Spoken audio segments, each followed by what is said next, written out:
What up, what up, what up, what up? Oh, yeah, this is going to be a Friday edition of the Ish That We Talk. We're going to be talking about a lot of things. I mean, y'all know what's been coming up in the news, man. It's been a lot of crazy stuff. We're going to talk about Mr. Chow. Not the Mr. Chow you know about, but the Mr. Chow that you should be aware about. We're going to talk about those sex tapes that leaked out. Um, We're gonna sprinkle in a little more razzle dazzle in it, but we're gonna give you a lot of enlightenment, and we're gonna give you a lot of jokes, and we're gonna give you some real talk, because that's what we do on the issue we talk. And as always, take care of yourself and others.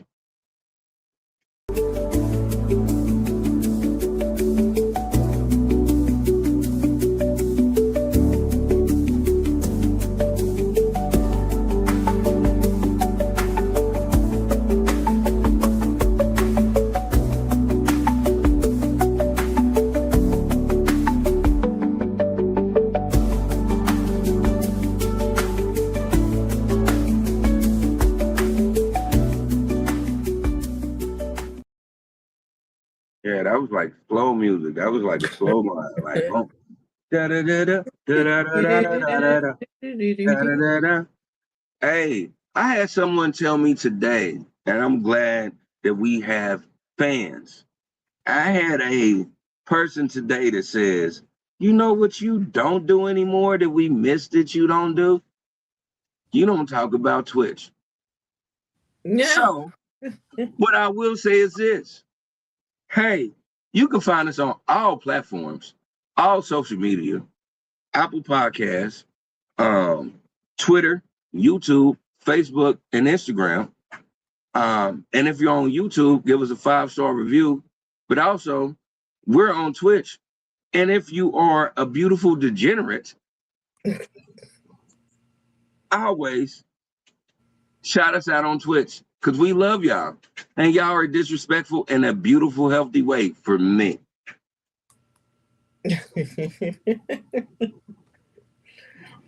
Well, shout out to Twitch. Yeah. Yeah, shout out to Twitch. Yeah, I got told that today, and I was like, you know what? We don't do that anymore. He was like, yeah.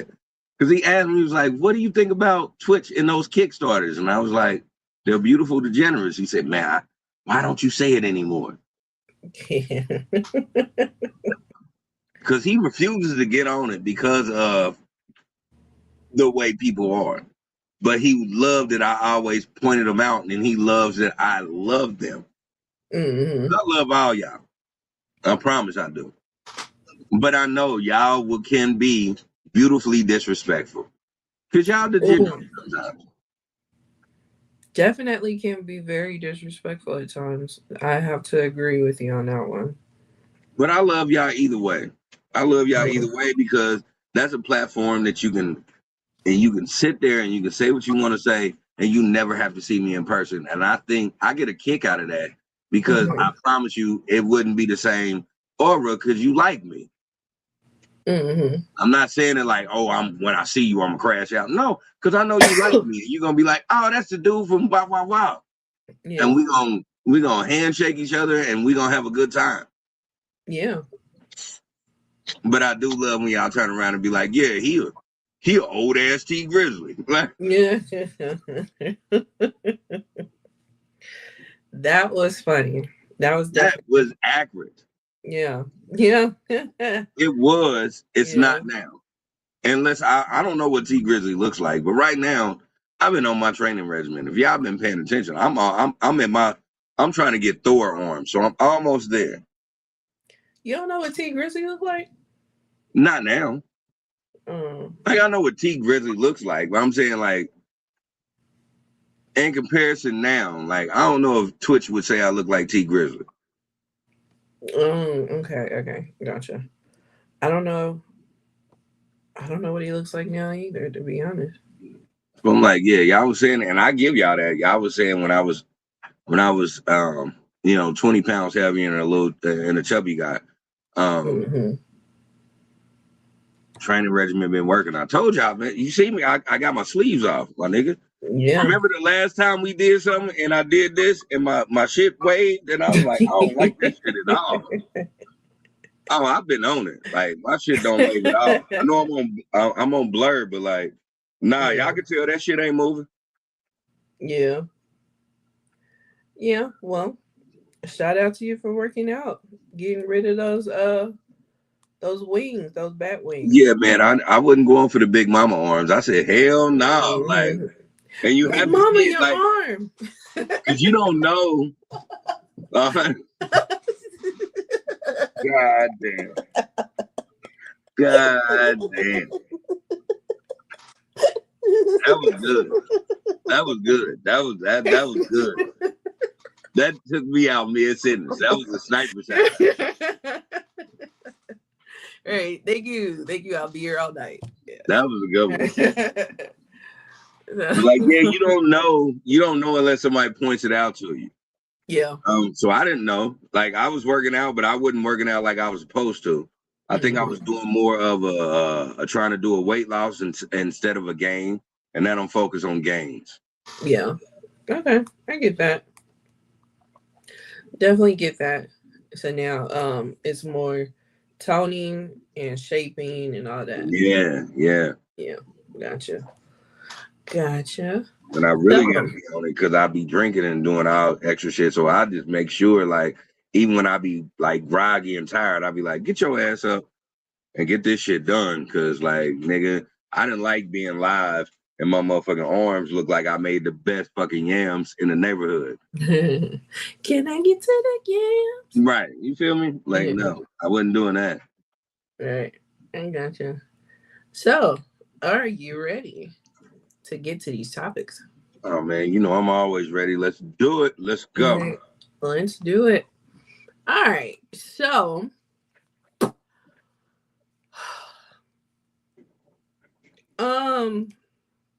first off, let's go on ahead and send our condolences to singer songwriter Peebo Bryson. He did pass away this past week. Hold on. What? You didn't know that? No, that was not Yeah. in that was not in the transcript. You know Peebo what? died. Yeah, Peebo died. Peebo. Damn, my dude. Yeah, Yeah. rest in peace.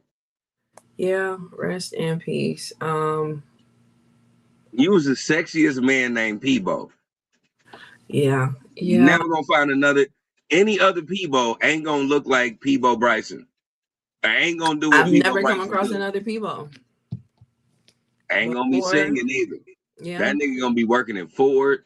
That nigga gonna be doing drugs. He would definitely not be living up to the name for Yeah. sure. But yeah, he died Tuesday. Damn, Peebo. Yeah, How Peebo. old was Peebo? He was 75. He lived a beautiful life, man. Mhm. He lived a Yeah. beautiful life. 75 is beautiful years. You want to live 25 years more? Mhm. 75, you lived a long life. You seen a lot of people come in and out of this world, and you actually helped a lot of people come in and out of this world. So, um, dang, man. Yeah. Yeah. Um, yeah, he passed away. And yeah. Yeah. I know I remember him from the duet that he did with Vanessa Williams, Beauty and the Beast. That was Yeah, huge. And then of course, his collabs with what is that man name? I'm looking dead at him. The producer. What's that man name? but I'm looking up. The big producer. Back on the block. Secret Garden. Oh, you Quincy Jones. what? I Like was I about to couldn't say think of his Quincy. name for shit. Yeah. But yeah, his work with Quincy Jones and then you know, Beauty and the Beast. Beauty and the Beast was such a beautiful duet. But yeah, he passed away. He passed. Damn, Peebo. I'm looking him up now. I'm like, oh man. Mhm. Yeah, you know, I always wonder where that name came from, but it's a variation of his middle name because his first name is Robert, and then his middle name is Peepo, Peebo? Peapo. P-O. Mm-hmm. And I spelled Peebo wrong. It's Peabo. Yeah, But I'm looking at it now. Right? Yeah. yeah, but his middle name is Peapo. So yeah, yep. He is gone. He is gone. So rest in peace to him. Damn, Peebo. You had some hits, bro. Mm-hmm. Yep. He passed away from a stroke. Now I heard he had the stroke, and then next thing you know, they were saying rest in peace, and I was like, damn. So yeah. Yeah, so he had a stroke that took him out. Yeah. Yeah, once you get a certain age, and I mean, I'm in my 40s, but I Mhm. always tell people like once you get a certain age, it's a lot of things that your body is used to doing, but after a Mhm. while you got to change it up. And I'm not saying that happened to Peebo, um, Yeah. but like heart disease and clogged arteries, a lot of that just plagues us as Black individuals. Um, so strokes and like heart attacks.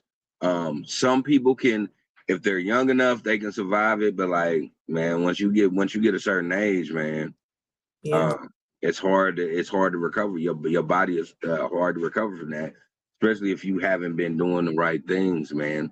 Mhm. Uh, and I don't know that's what he was doing. He might Yeah. have been on the road to recovery, and then that just was what it is. I've seen people that was vegans for 20 years and do the best thing in their life, but they never knew they had a blood clot. And doing the best you can in your life, that blood clot gets pushed out and then goes to the brain, and then boom, that's it. Yeah. Right, right. Right. That's true. That's true. So um but yeah.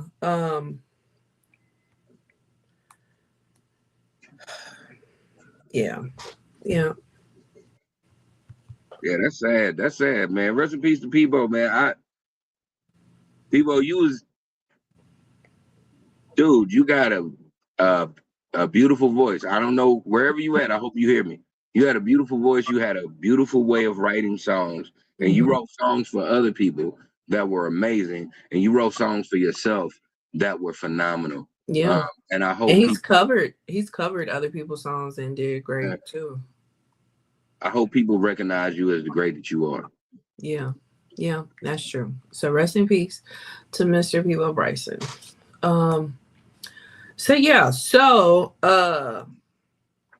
next up, um I guess we can just go on ahead and go down the rabbit hole of fuck shit. Like We ugh. love fuck shit. This is why the itch we talk is the itch we talk because we love fuck shit. Yeah, we love fuck shit. So um Minnesota Republicans, not all, but a lot, decided that they would give a moment of silence to Derek Chauvin. Derek Chauvin is the murderer of George Floyd.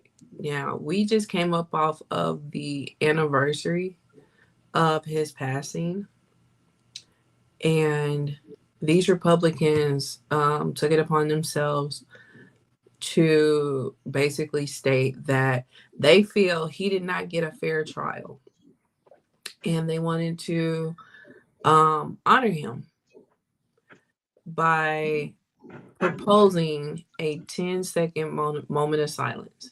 Was it 10 or 30? I think they took 10 seconds. Okay. So, yeah. So there were some Republicans that were against it, but it was done. Of course, all Democrats were against it and whatnot. And this is some of the most blatant, disrespectful, most ridiculous bullshit that I have ever seen in my life. Like, y'all just wake up one morning and just say, how can we find a creative way to just fuck with the psyche of black people in America? Like, this is just like, are you fucking kidding me? A moment of silence for a murderer.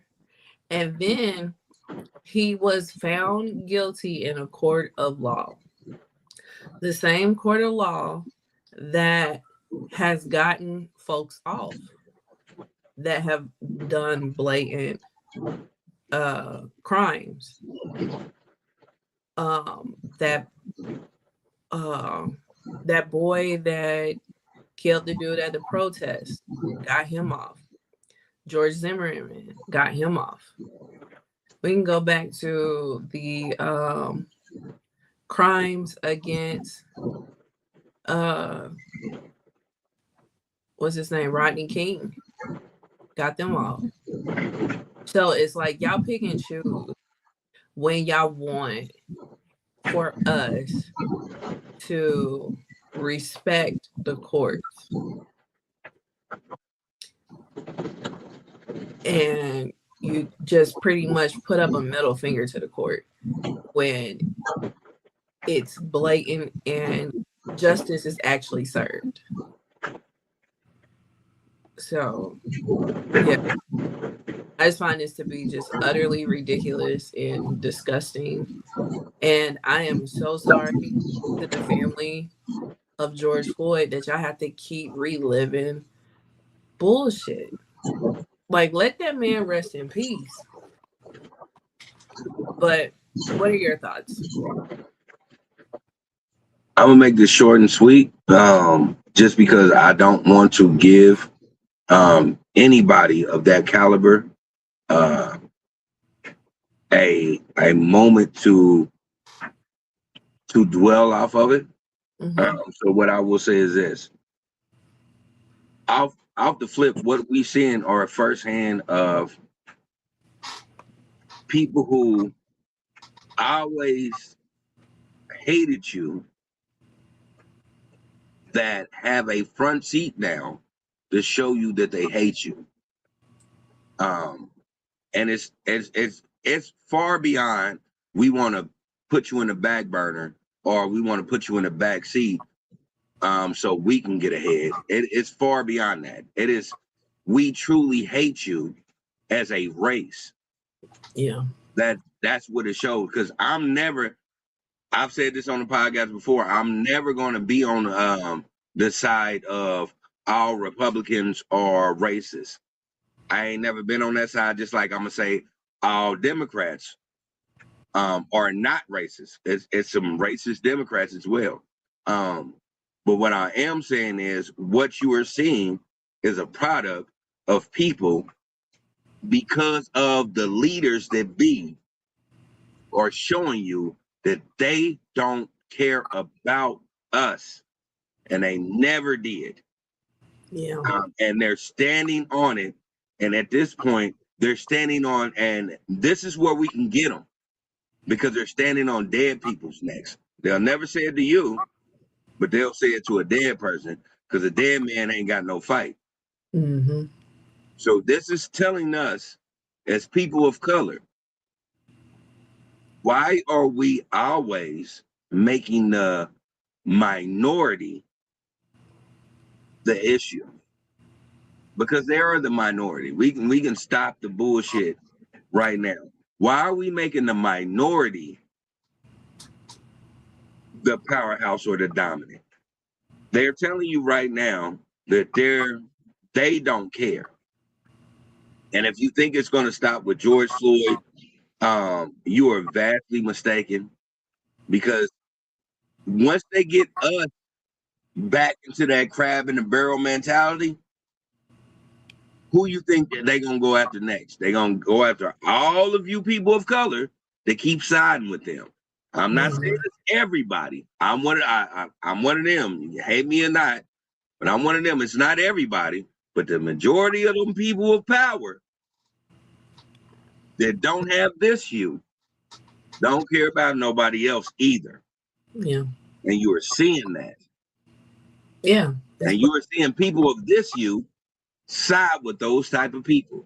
So what we should do is understand that everything that's right ain't for them.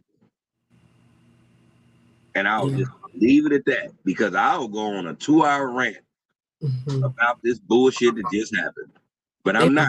I'm just gonna tell y'all, be aware. Yeah.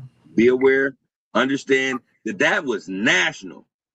That happened, and they don't give a fuck. Everybody getting on YouTube, like me and you and everybody else that got on YouTube or got on any type of social media and said that that was wrong, they don't give a fuck. They shaking their dicks at us every time. Because who gonna stop us? Right. Right. Absolutely. Like,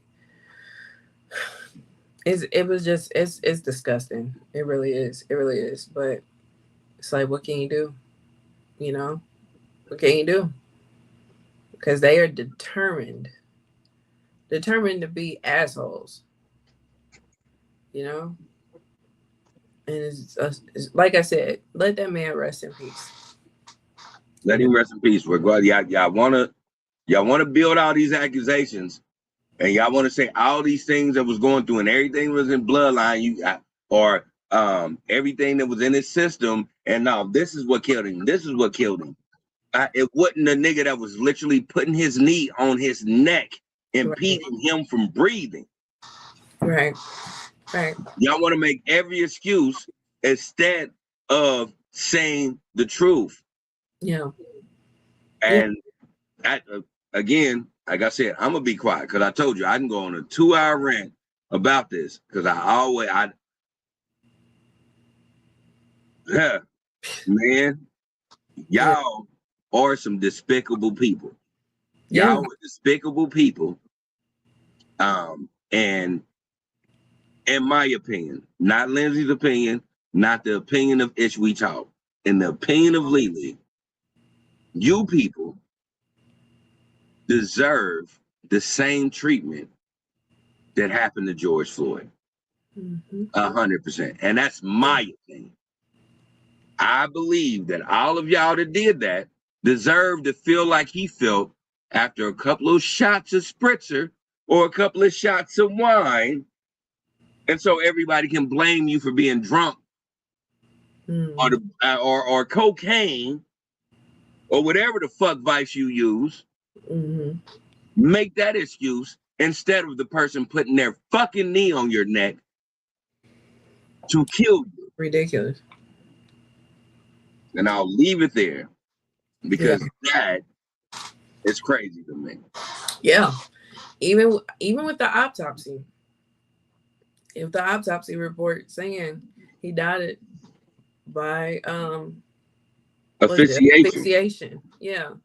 And they still want to blame drugs. It's like, you guys are fucking weirdos. But, you know, should we be surprised at this point? No.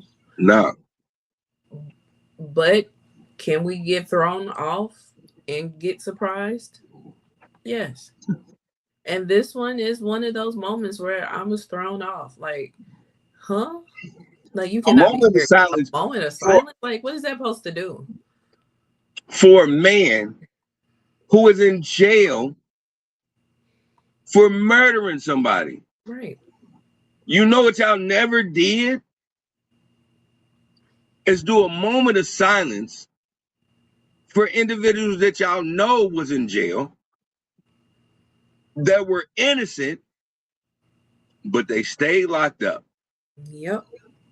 Y'all never did that. Not one time.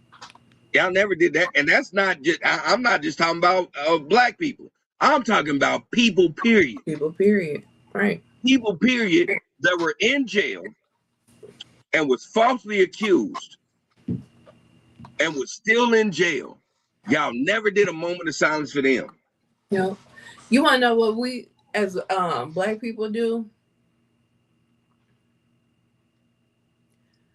Can we get a moment of silence for this small chronic break?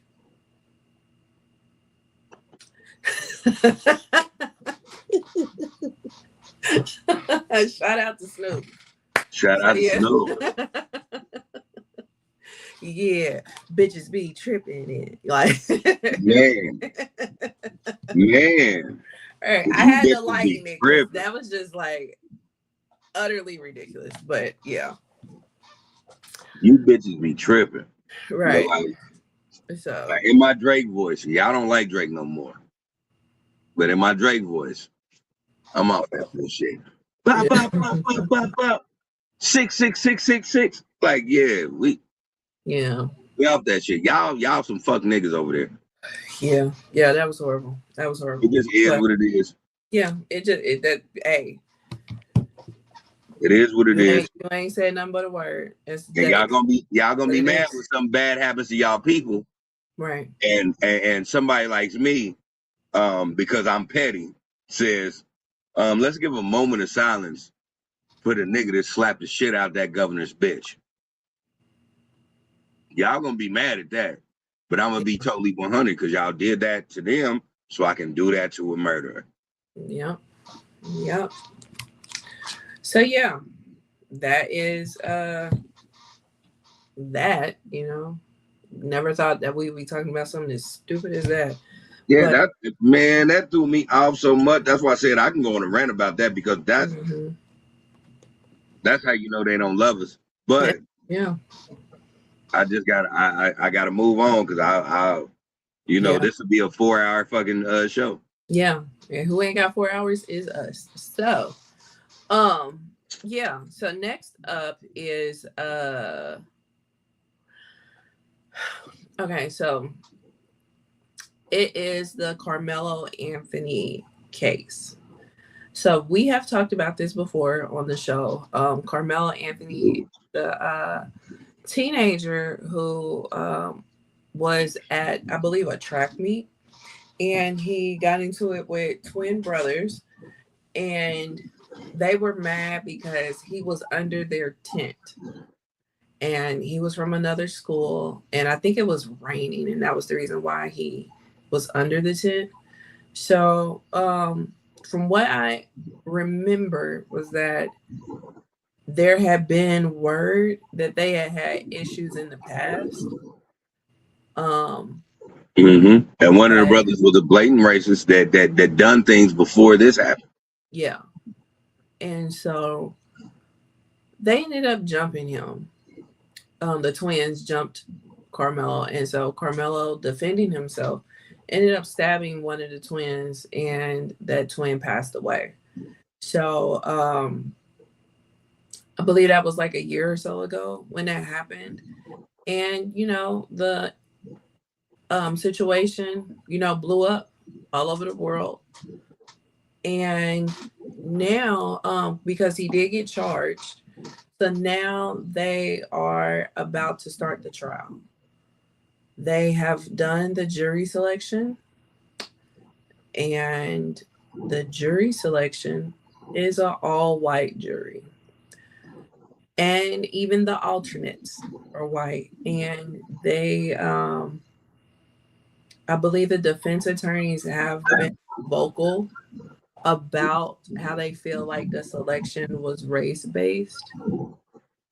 And yeah, more than likely he won't get a fair trial because of this.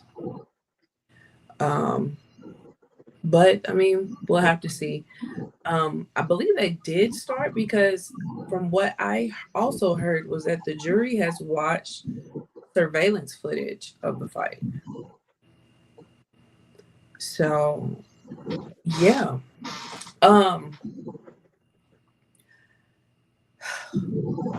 It's just sad to see what's going on because, like, even though they all were the same age, Karmelo was in a grade higher than them. So this happened right before graduation last year, and he was not able to walk. They ended up giving him his diploma, but he was not able to walk. And they said that he was a pretty good student prior to this situation, never really been in trouble and whatnot. The twins, it was a different story. But the surviving twin just graduated this past month and also accepted the diploma for his brother, which was to be expected. But yeah. I just am not I'm not looking forward to the outcome. No. You know, because they're just setting it up to ruin this boy's life. You know, and it's just really sad to see that we're in 2026. We still live in a world where they just really don't give a fuck about our kid. And that's just it, and that's all. You know, but what are your thoughts in regards to this? So I do have mixed feelings about this. Mm-hmm. Because it was a situation where just keeping it being with everybody that are listening to us. To stab someone is very intimate, and you have to be close range. I wasn't there, so I can't tell you what this young man was feeling. But I will say the intent, and not being funny or not trying to act on no super thug anything. I have stabbed someone before. And doing that, I've done that with every intention of I got to get up out of there. It wasn't a situation of I'm trying to purposely hurt this individual, but I got to get up out of there and I got to do whatever I need to do. And so I feel Karmelo for going what he's going through in that moment. At the same time, I will say this: with a lot of things that were happening that day, I don't know per se if a knife would have been the best situation at that time. I know in my situation when I had to do that, it was because it was more than 3 people that were trying to attack me. With him, it was 2 people, and I'm not playing devil's advocate or anything. I just don't know where your fight or flight was in any given way. But what I will say is, if they threw the first punches, whatever happened after that is because of what they started. Well, from what I understand was that the twins started the fight, and one of them was on top of him, and the knife was a pocket knife. Now, I could have the details wrong, but if those 3 things are correct, then this was a fight or flight situation, and that's what their defense is that it was self-defense. That's what I'm saying. It's like, because I'm at the end of again, I love everybody. So again, I hate racist white folks, so I'm not gonna be on that type time. But I will say this: I don't understand what that young man was going through. If he was going through a situation where he feared for his life, then he had every right to do what he did, in my opinion. Now, if the situation, because how they're going to try to word it, if that situation was, it was one of those situations where it was provoked, then, and y'all gonna hate me for saying this, these are 2 twins. This is a brother and a brother. I know me and my brother ain't twins, but if somebody threatens us, both of us is jumping in. And we don't even like each other. That's the weird part about that. We don't even like each other, but you know what you ain't gonna do? Say something to my brother, nigga. So I don't and I'm not trying to take sides or anything.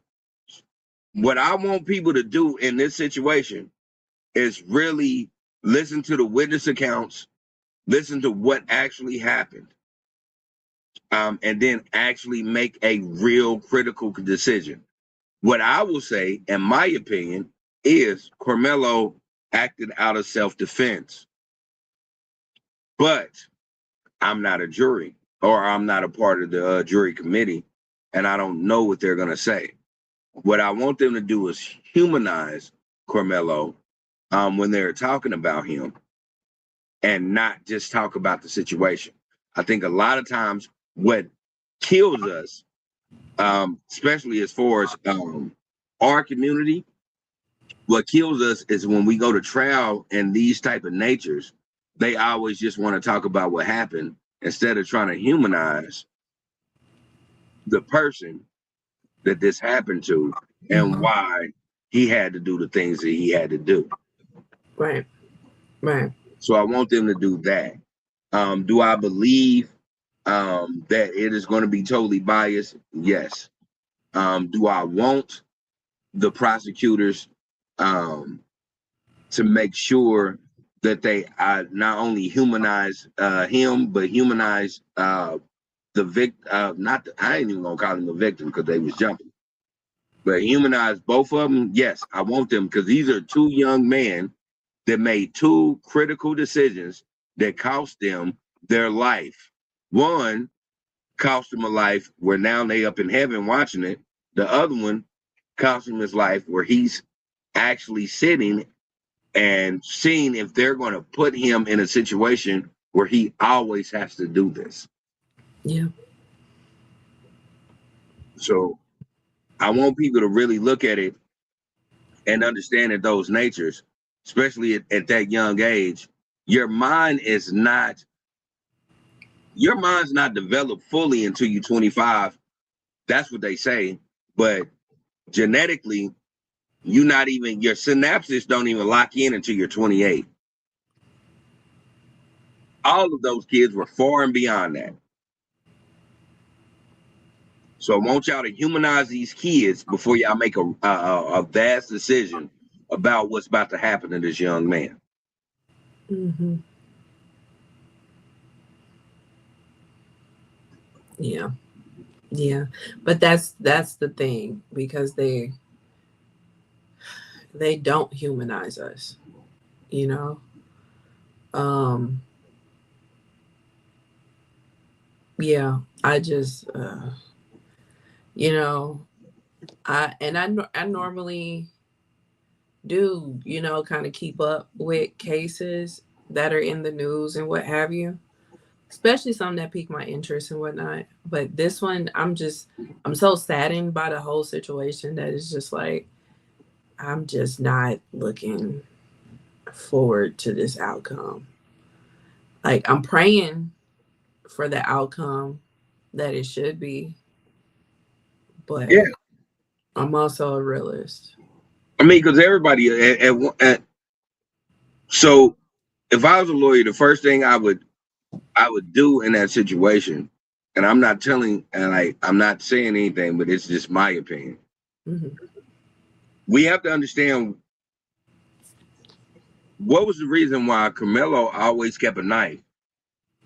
That right there, just for me, just lets me know that the environment that he was around was very dangerous.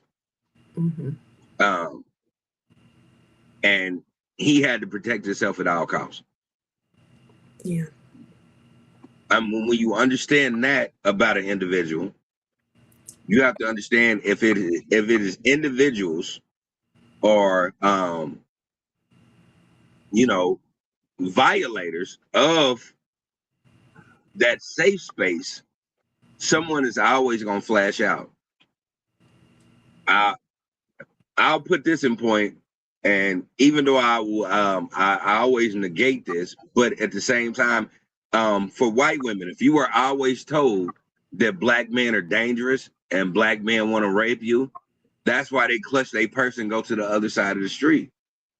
Now imagine a young man in a situation where he lives a life where at any given Sunday, somebody is trying to take something from you.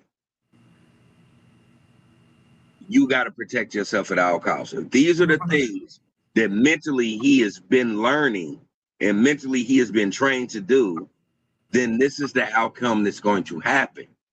Mm-hmm. So you have to humanize this situation. You can't just make it seem like this is a dude that made a bad, rash decision. This is a dude that is in fight or flight every day of his life. Yeah. And two people decided to put their hands on him, regardless of what he said. These are two people that decided to put their hands on him, and he is mentally triggered to understand that this is a trauma and this could end my life, and everybody wants to go home. Mm-hmm. Yeah. Yeah. So you're gonna do whatever you have to do. Right. So if you can give it up for the white woman that can randomly shoot somebody who they gave a key, who she gave a key to her own house or her own apartment, if you can rationalize what she did, right, then you should be able to rationalize what just happened to Karmelo. Yeah. But that's just my opinion. Yeah. Yeah. But you know, that's a white woman crying white woman tears, and it's nothing like a child.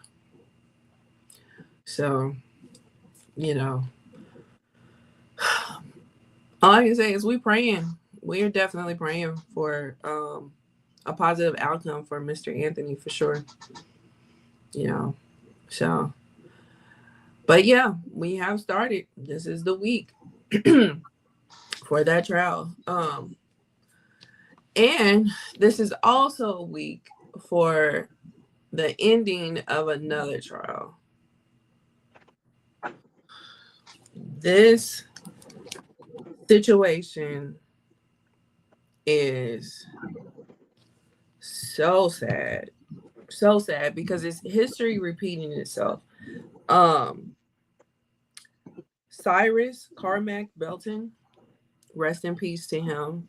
He was a 14-year-old kid that went into a convenience store and picked up 4 waters and then was accused of stealing said waters. And then when he realized that his life was in danger, he fled. Not with the waters, mind you. He fled, however, and was chased by the owner of the convenience store and shot until he no longer was here on earth. That man that shot him, his name was Chikei Rick Chow. Chow. Mr. And Chow. yeah, and this past week he was found not guilty of murder. Mind you, this was a 14-year-old kid that he shot in the back. In the back. Yeah. They found his bitch ass not guilty. So yeah, this is so freaking close to the Latasha Hollins situation that happened out in LA in the early 90s. That was part of the reason for the 92 riots. You know, back then, if anybody's never has not heard of that case, she was a 16-year-old that went into a convenience store. The owners were Asian as well. She was accused of trying to steal some milk. She got into it with the owner. The owner tried to grab her, and ended up shooting her dead point blank.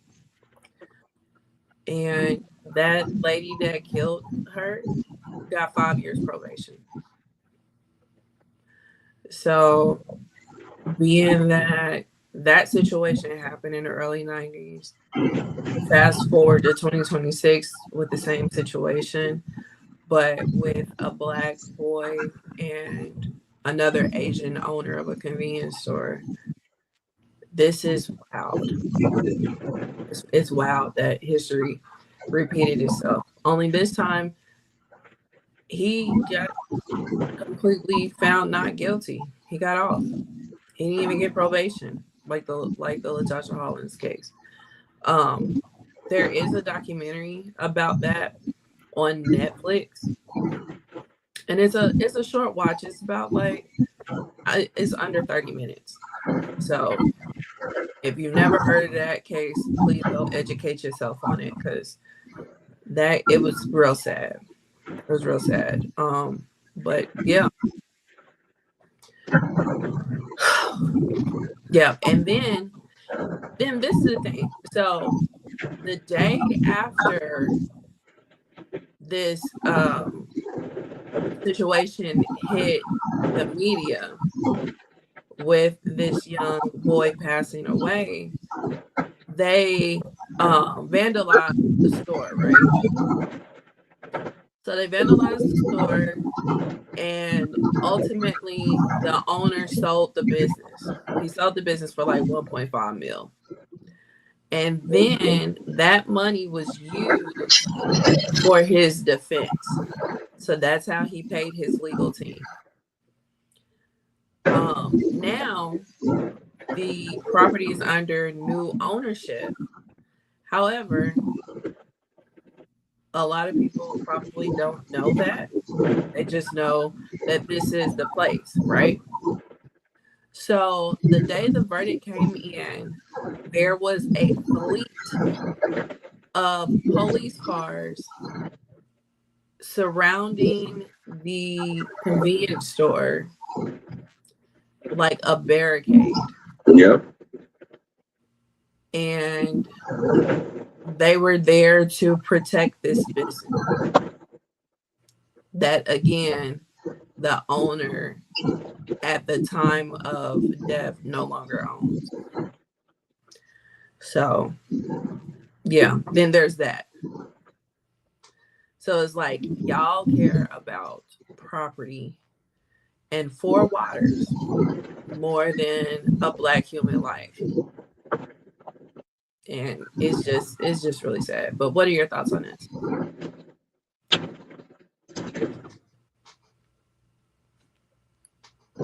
First off, rest in peace to the young man.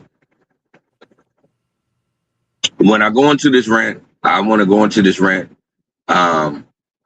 with letting everybody know again that I love everybody. At the same time I say that, all of us don't love us.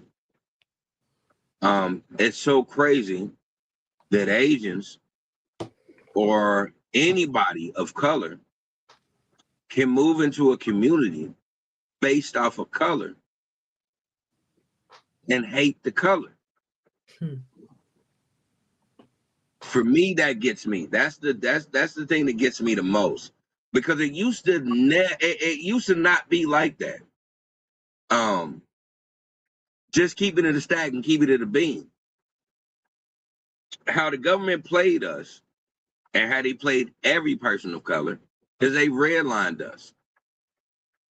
They would say that a Black person couldn't own a building, but an Asian person could own this building because they had a business attached to it. Either it be a liquor store, a regular convenience store, a hair store, like things of this nature. And they would allow this to happen. So they came into our communities. They were also immigrants and people that they looked at as less than. And then they were told by other people that they were better than the same people of color that were providing them substance and afforded it.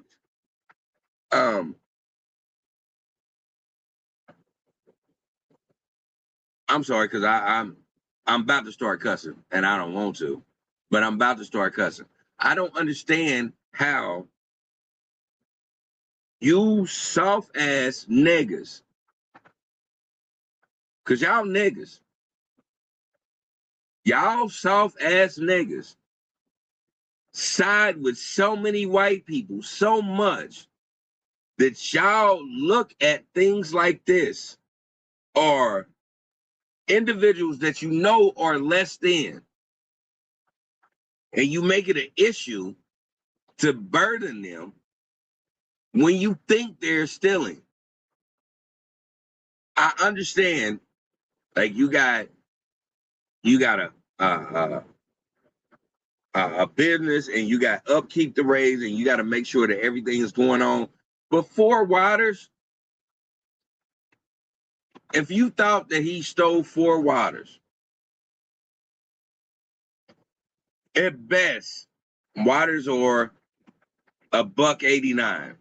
So after taxes, you're dealing with like $2.16 for 4, which were what Lindsay said, we're still at the store.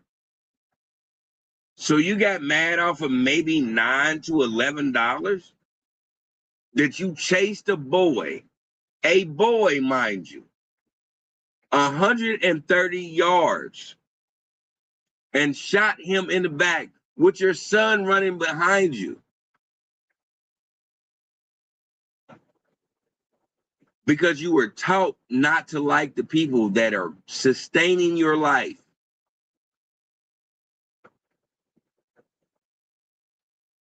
You did that, and you got off scot-free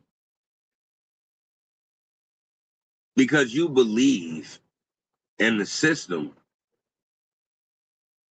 that the other hue has created, because they created systems for you. Because let's keep it real. Before we even had a hate crime acknowledgement against us, y'all have a hate crime acknowledgement against y'all, for y'all. You went through this whole scenario where you thought it was fun or it was cool to kill a young black male. And y'all did that, and you got away scot-free.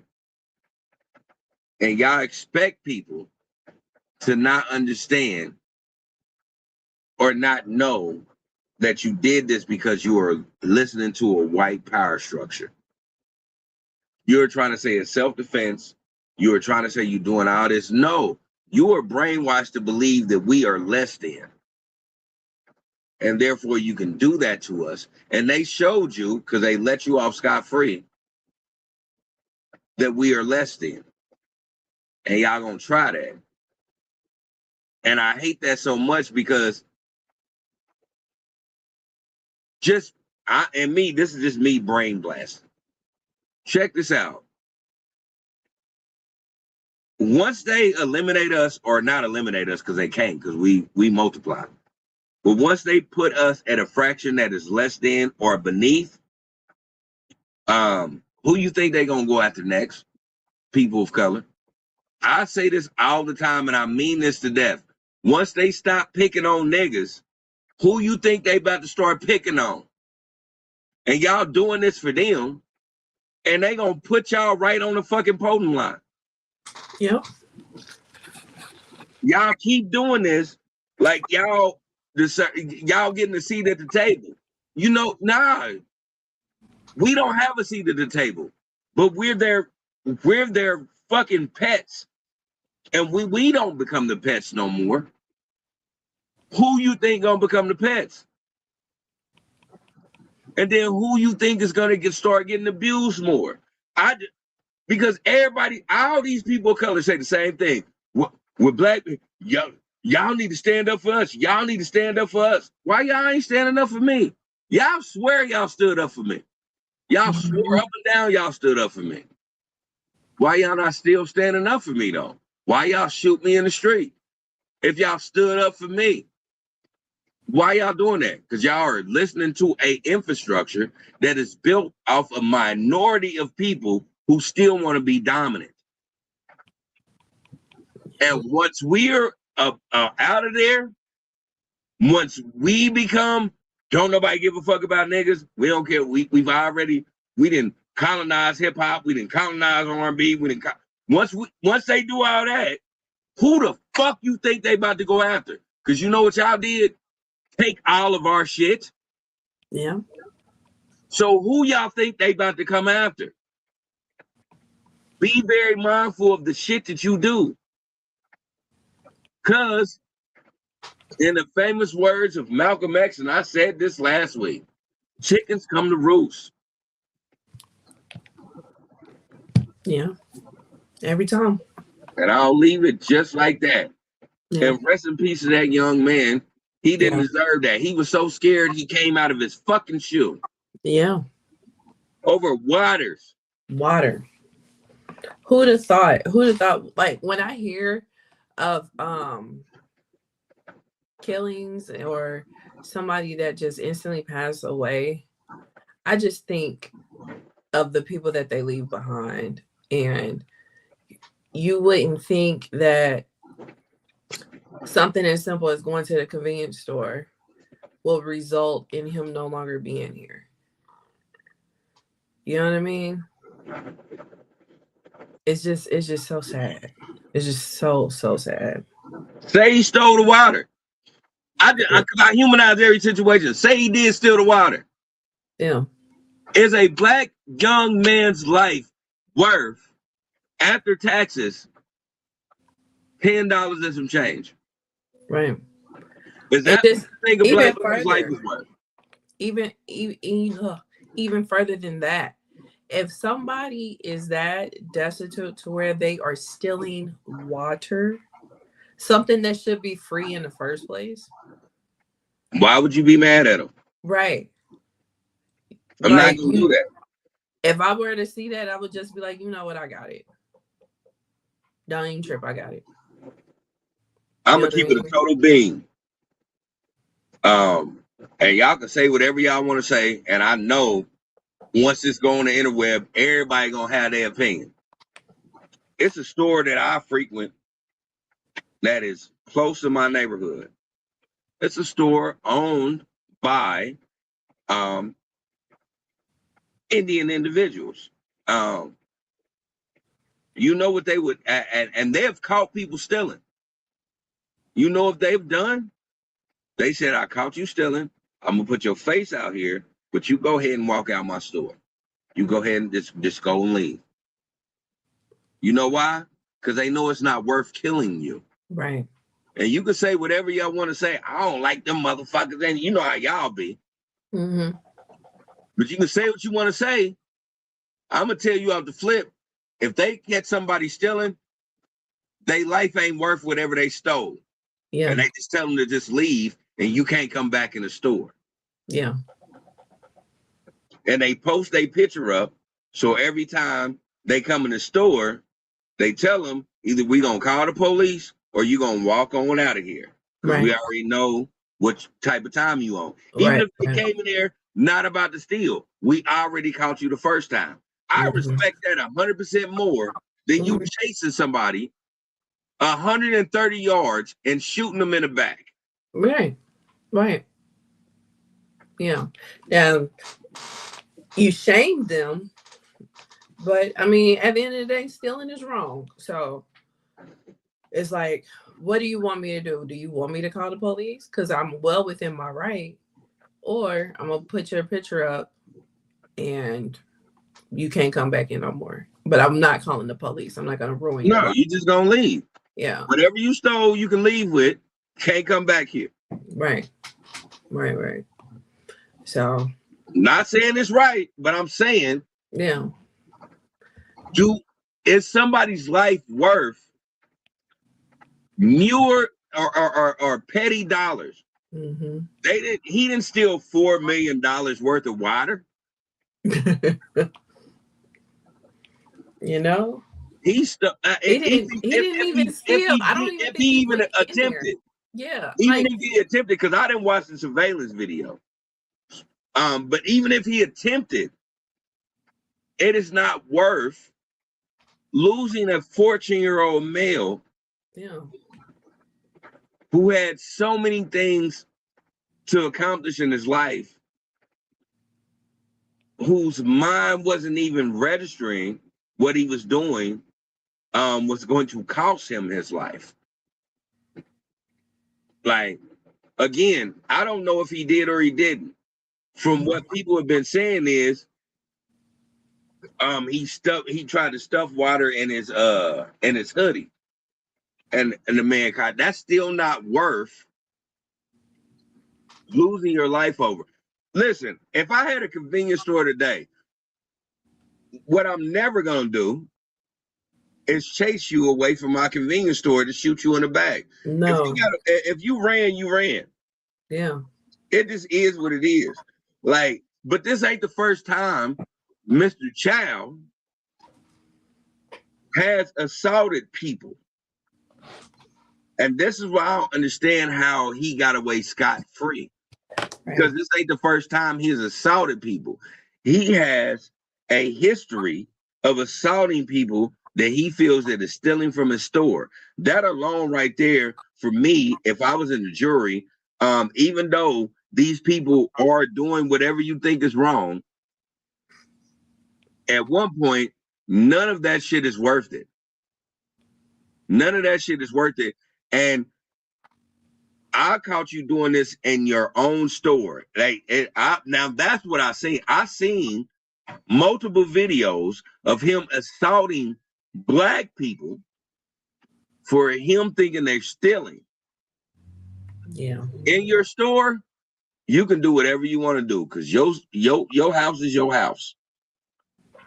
When you run 120 yards away from your house, now you're in my domain. And you ain't got no right to be playing those type of games. No. And that's just my opinion.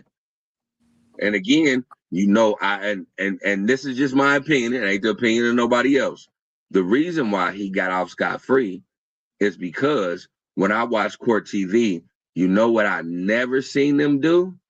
What? Talk about this young man, Mr. Belton, as a young man. They never humanized him. They never humanized this man. Even the people that were supposed to defend him never humanized this young man. And therefore, you got people that just look at a crime and not look at an individual. Yeah. And that's why a lot of people think like it was a setup because they charged him with murder one. Usually when you go for the lesser charge, more than likely you're going to get it. When you go for murder one, that is a tough hill to climb, because you have to prove that it was premeditated. Right. So, and then on top of that, you have the judges that give instructions. And some judges can skewer these instructions to be so narrow that it doesn't give the jury that much wiggle room when they go and deliberate and what they can foul under what. You know what I'm saying? So with this particular case, it is just really sad because, like I said, if they went for a lesser charge, they probably would have got him. And I don't know why they didn't try for a lesser charge. Like, what made them go for murder one? And then that feeds into the whole thing of people saying that this was a setup from the jump. This was just pretty much a song and dance that they did in front of people, to suffice the outrage. But in all actuality, Mr. Chow was going home from the jump. Well, law is law. So, and this is the thing that baffled me about the case. And after this, I'll be completely quiet. Law is law. In all 50 states, you can't shoot somebody in the back 10 yards away from your residence. They have to literally turn around and then shoot. You were 130 yards away. Law is law. So, yeah, you charge him everything, but you don't make him seem like he's a monster. And that's what, and they didn't make him seem like a monster, but they made him seem like he was less than. Because they just talked about what he did. They didn't talk about this young man. And that's why that's why they came up with the verdict. Truth be told, if they talked about this young man and everything that he did, even his mistakes, they would have still reintegrated that he was a young man. This is why I feel like, again, like, and I'll piggyback off what you were saying. It was a setup because they never humanized Mr. Belton. They just talked about the situation.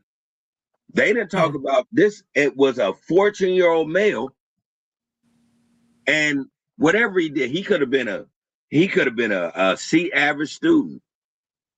He could have been a kid that loves his family. He could have played basketball, and all of these things we need to know. Yeah. Because it makes sense for you to even compute this, to realize, why would you shoot someone 130 yards away from your fucking residence? That's your building, but that's your residence. In Missouri, if you shoot a nigga in the back 10 yards away from your residence, you're going to jail for murder. Yeah. I don't know how South Carolina worked, but I know how my state worked. You got to be like, hey, nigga, as soon as he turn around, that's when you pop it. Because if you shoot him in the back, you wrong. Yeah. Yeah. Because the thought process behind it is that the person was getting away, was trying to get away. Exactly. So, and if they're trying to get away, then you are not in immediate danger. Therefore, you don't need to shoot. Exactly. You know, so. But we just talk about the crime and not talk about the person. That changes the scenario, because now nobody's thinking about the law anymore. Nobody's thinking about the law no more. They just thinking about the crime. And they thinking about, oh, you stealing from people's mouth. $10? Right. $10? You think I'm about to chase somebody down for 10? Now, keep in mind, just being 100 and not being funny in this situation, but keep in mind, if a nigga steal $10 at my house, I'm gonna chase him 10 blocks up and whoop the dog shit out of him. Yeah, I can see that. What I'm not about to do is shoot you in the back for 10 motherfucking dollars. If you get away, you get away. But guess what, bitch ass nigga? I catch you around here, I'm gonna get that $10. Either way you want it. I'm gonna either get real $10, I'm gonna beat $10 up off your ass. Either way you getting it. Either way you getting $10. You getting a $10 ass whooping, or I'm getting $10. Yeah. So I don't understand why in the world did you take a 14-year-old boy out of here for $10 worth of fucking water. And again, I don't know. I know in my city, you get a bottle of water, it's $1.89. You add taxes to that, you add 4 waters, almost the equivalent of 10, maybe 9 some change. Yeah. But that's not worth nobody's life. Not at all. Not at all. But like you said, rest in peace to him. Yeah, and I just this was not and I'll leave it alone. For the Chow family, I get y'all want to defend y'all daddy, but y'all know good and damn well that man was wrong. And you know good and damn well you was wrong for even running after that boy with that. Your best play was to stop your daddy from making that bad decision. You know it was. Yeah. And y'all got to rest with that, because y'all not going to heal right. Like wherever y'all, I don't care. He's not guilty. Y'all not going to heal right. And y'all not coming out of this victorious. Y'all not going to be okay. Y'all not going to be okay, because everybody made a wrong decision. Y'all not about to bounce back from this. I don't care how much y'all done sold this business for. Y'all not coming back from this. And I want y'all to understand that. I don't care about money. I'm talking about morally, and I'm talking about how y'all believe, how y'all wake up every day. Y'all not gonna wake up morally correct and morally good. Y'all always gonna be plagued from this because y'all did something that was not necessary. Right. Yep. Yep. So that's that case. Um. So yeah. So next up is some fuckery that I have been noticing is a trend now. And that is these graduation fights. Have you been seeing these videos of these graduation fights? I seen a couple. I seen like 3 of them. Yeah. It's like becoming more of a trend now. Um the last one that I saw was the guy was sitting in a chair and he was in the bleachers and there was a couple of people that was surrounding him and one of the guys that was surrounding him was yelling at him to get up. Excuse me. And somebody touched him. And it was one of those um I'm not gonna say nothing to you, but don't put your hands on me type of situation. And soon as somebody touched him, he got up, he grabbed that man, and he didn't let loose. He dragged that man all the way down them steps. When um when it was all said and done, he sashayed away with the police. Yeah, he did. and Yeah, he and did. the Like guy that he was beating up had so many lumps on his face, but they put him in handcuffs. So I saw a follow up to this altercation, and it's deeper than we thought. So the two people that were fighting, father and son. Yes. And they were what? at, yeah, they were at the other son's graduation. Right before graduation, the son that was sitting down had just moved out. And so apparently the father was mad that he moved out. I don't understand why the father would be mad. It didn't really go into details as to why the father was mad, but the father was mad and told him, do not come to the graduation. Well, the boy showed up to the graduation because that's his brother, as he should have, right? And so dude was mad and told him to leave. Son didn't want to leave. So that's where the video picked up. And that son wore his daddy the fuck out. Wore him out. Wore him out. Wore him out. And we got the update because the son went live on TikTok. And he also said that they were able to watch the graduation. They didn't get arrested. So at least they watched the graduation. But excuse me. But it was unfortunate to see father and son fighting at the other son's graduation. Um, but then there was another video where we saw a whole brawl between watchers and the graduating class, and they were on the floor Yeah, I seen fighting. that. Yeah, I seen that one. Yeah, I still don't know the reason behind that. Yeah, that was wild. Yeah, but did you see the older white lady and the black woman? No. Okay, so with that situation, because we saw that from a couple of angles. Um, the black lady, she was there with some members of the family, and they were watching as they should have been. The white lady came over to that black woman and was mad because they were sitting where they were sitting, which is open seating. It's not a assigned seat, right? That lady was all in the other lady's face, calling her all kinds of racial slurs and doing all kinds of stuff. Again, the lady was like, do whatever you want.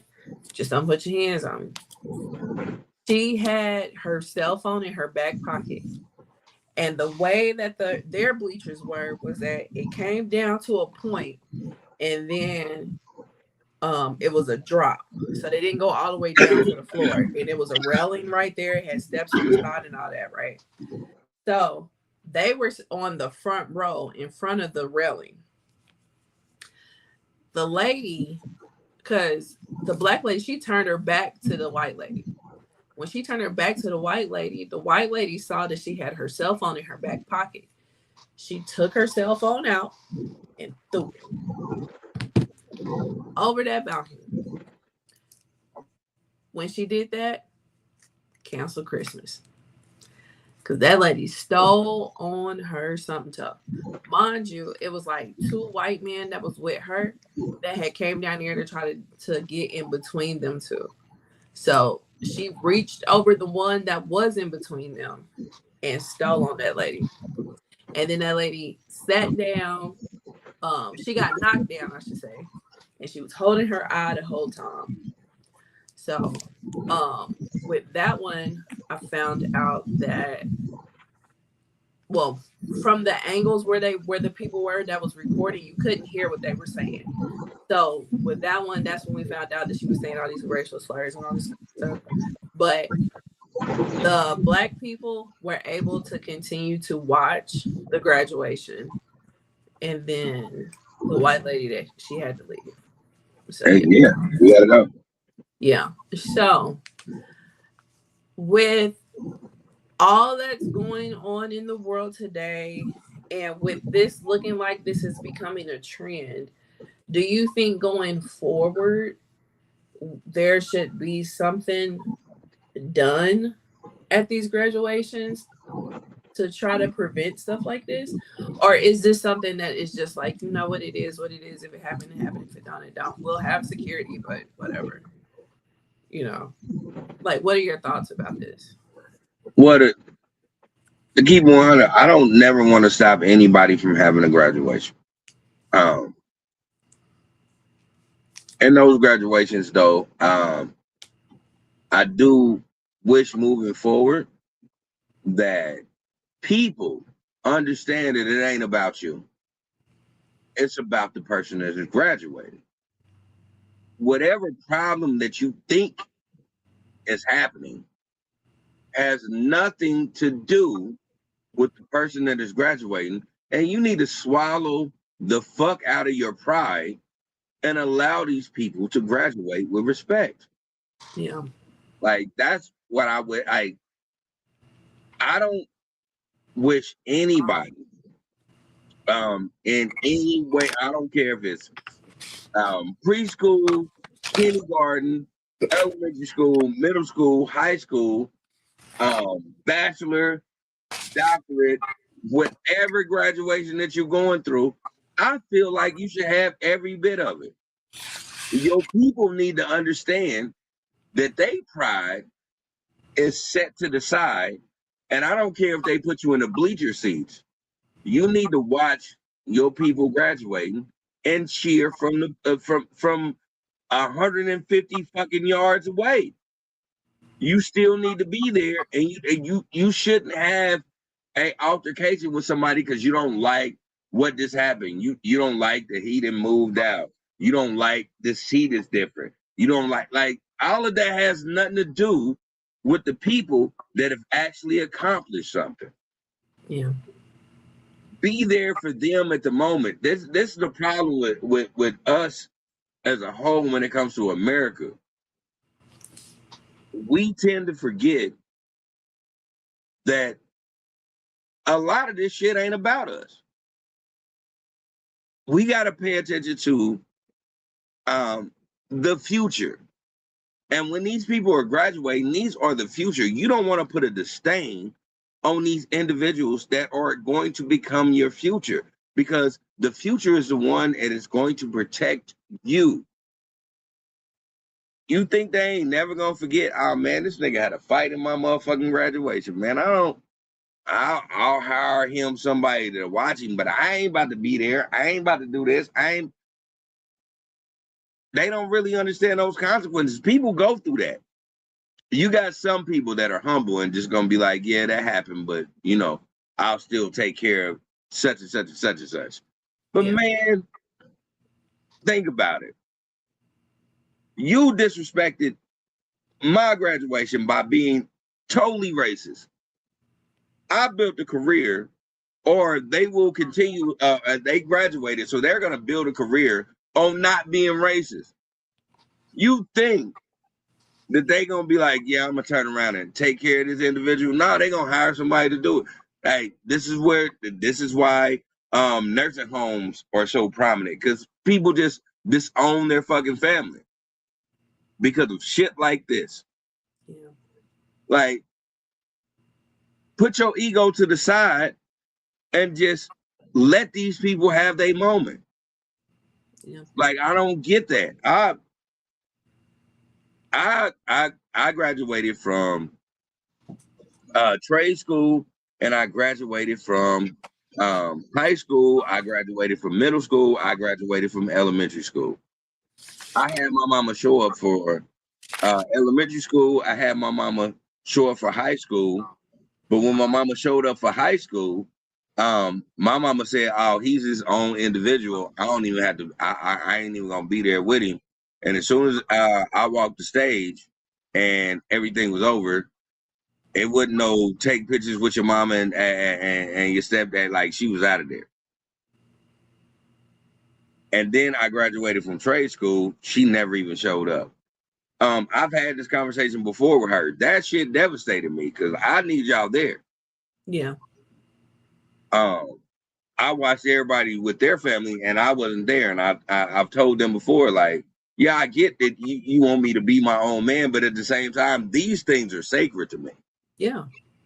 And Yeah. so I have this opinion when everybody be like, "Oh, you always by yourself," it's because I've always had to do things by myself.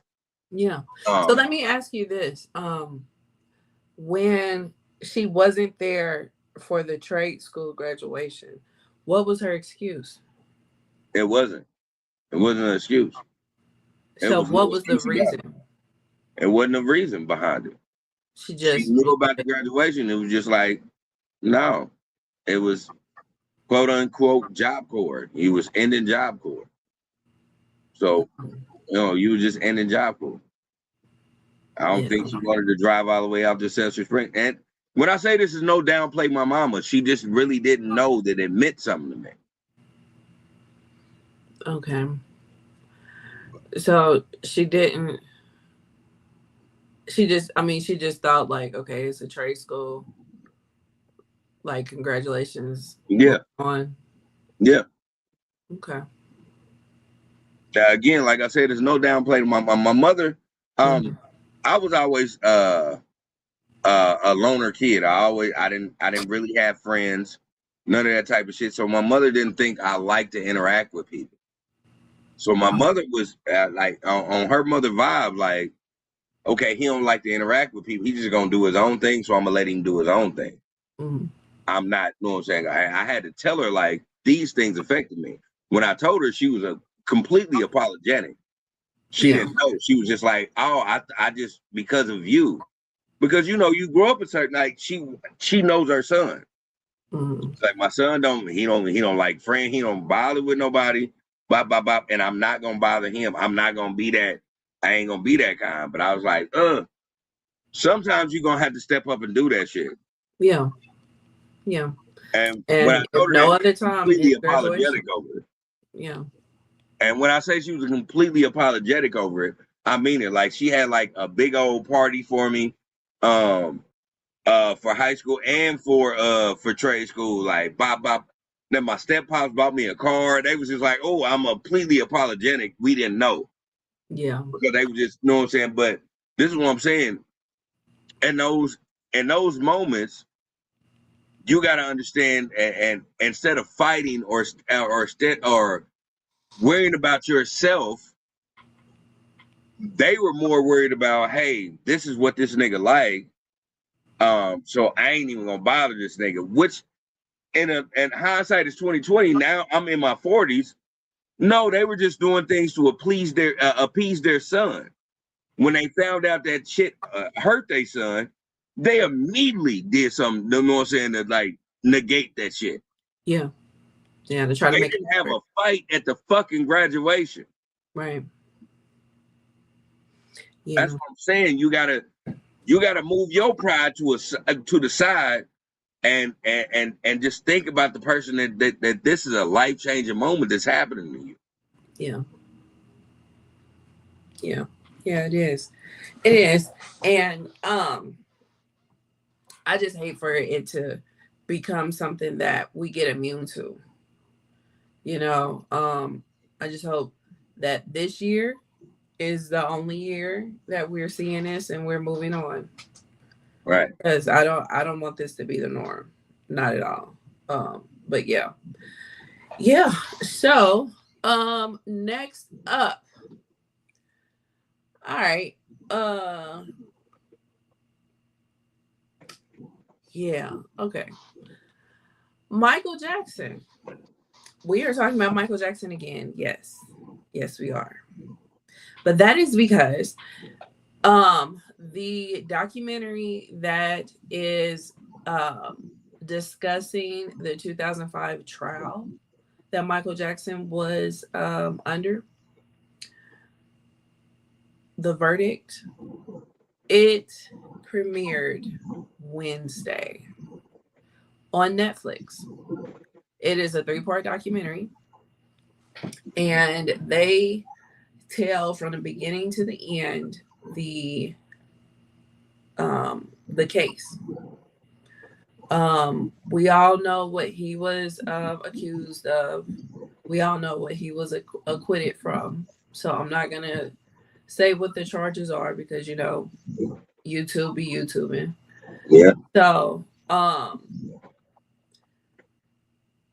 once this was initially told to the public that it was coming and the trailer dropped and what have you, there was a lot of people that was like, fuck this shit. Y'all scandalous. Y'all trying to capitalize off of the movie being so successful. I'm canceling my Netflix. And there was a lot of people that canceled their subscriptions to Netflix behind them dropping this documentary. I, however, watched it. I watched all 3 parts. Because I like to form my own opinion of things. And I'm just like, at the end of the day, he was acquitted of all charges. So I was curious to see what type of angle they will come at this topic because, like I said, he was acquitted. So, yeah. I think they played it very safe. They didn't get too much into the details. Now, details were told that I could have lived my life without knowing. But they didn't get into the grave details of these incidences that occurred. They pretty much told it in order. And when you tell a trial in order, when you get to talking specifically about the trial dates and whatnot, it's kind of like a ping pong match. So one moment you have the prosecutor up and they're talking and they're interviewing a witness or whatnot, and it sounds like the person did it. You have not a second thought, they did it, go put them under the jail. But then when the defense comes up, the defense is there to debunk everything that was just told. They're there to poke holes in the witness's story. And Tom Mesereau is a fantastic lawyer. So give it to him.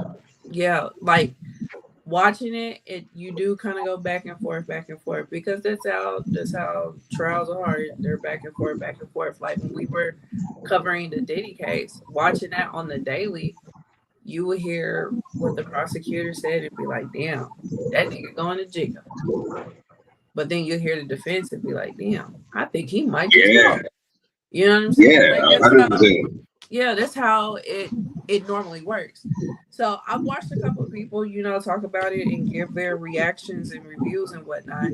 And some people are like, you don't learn anything.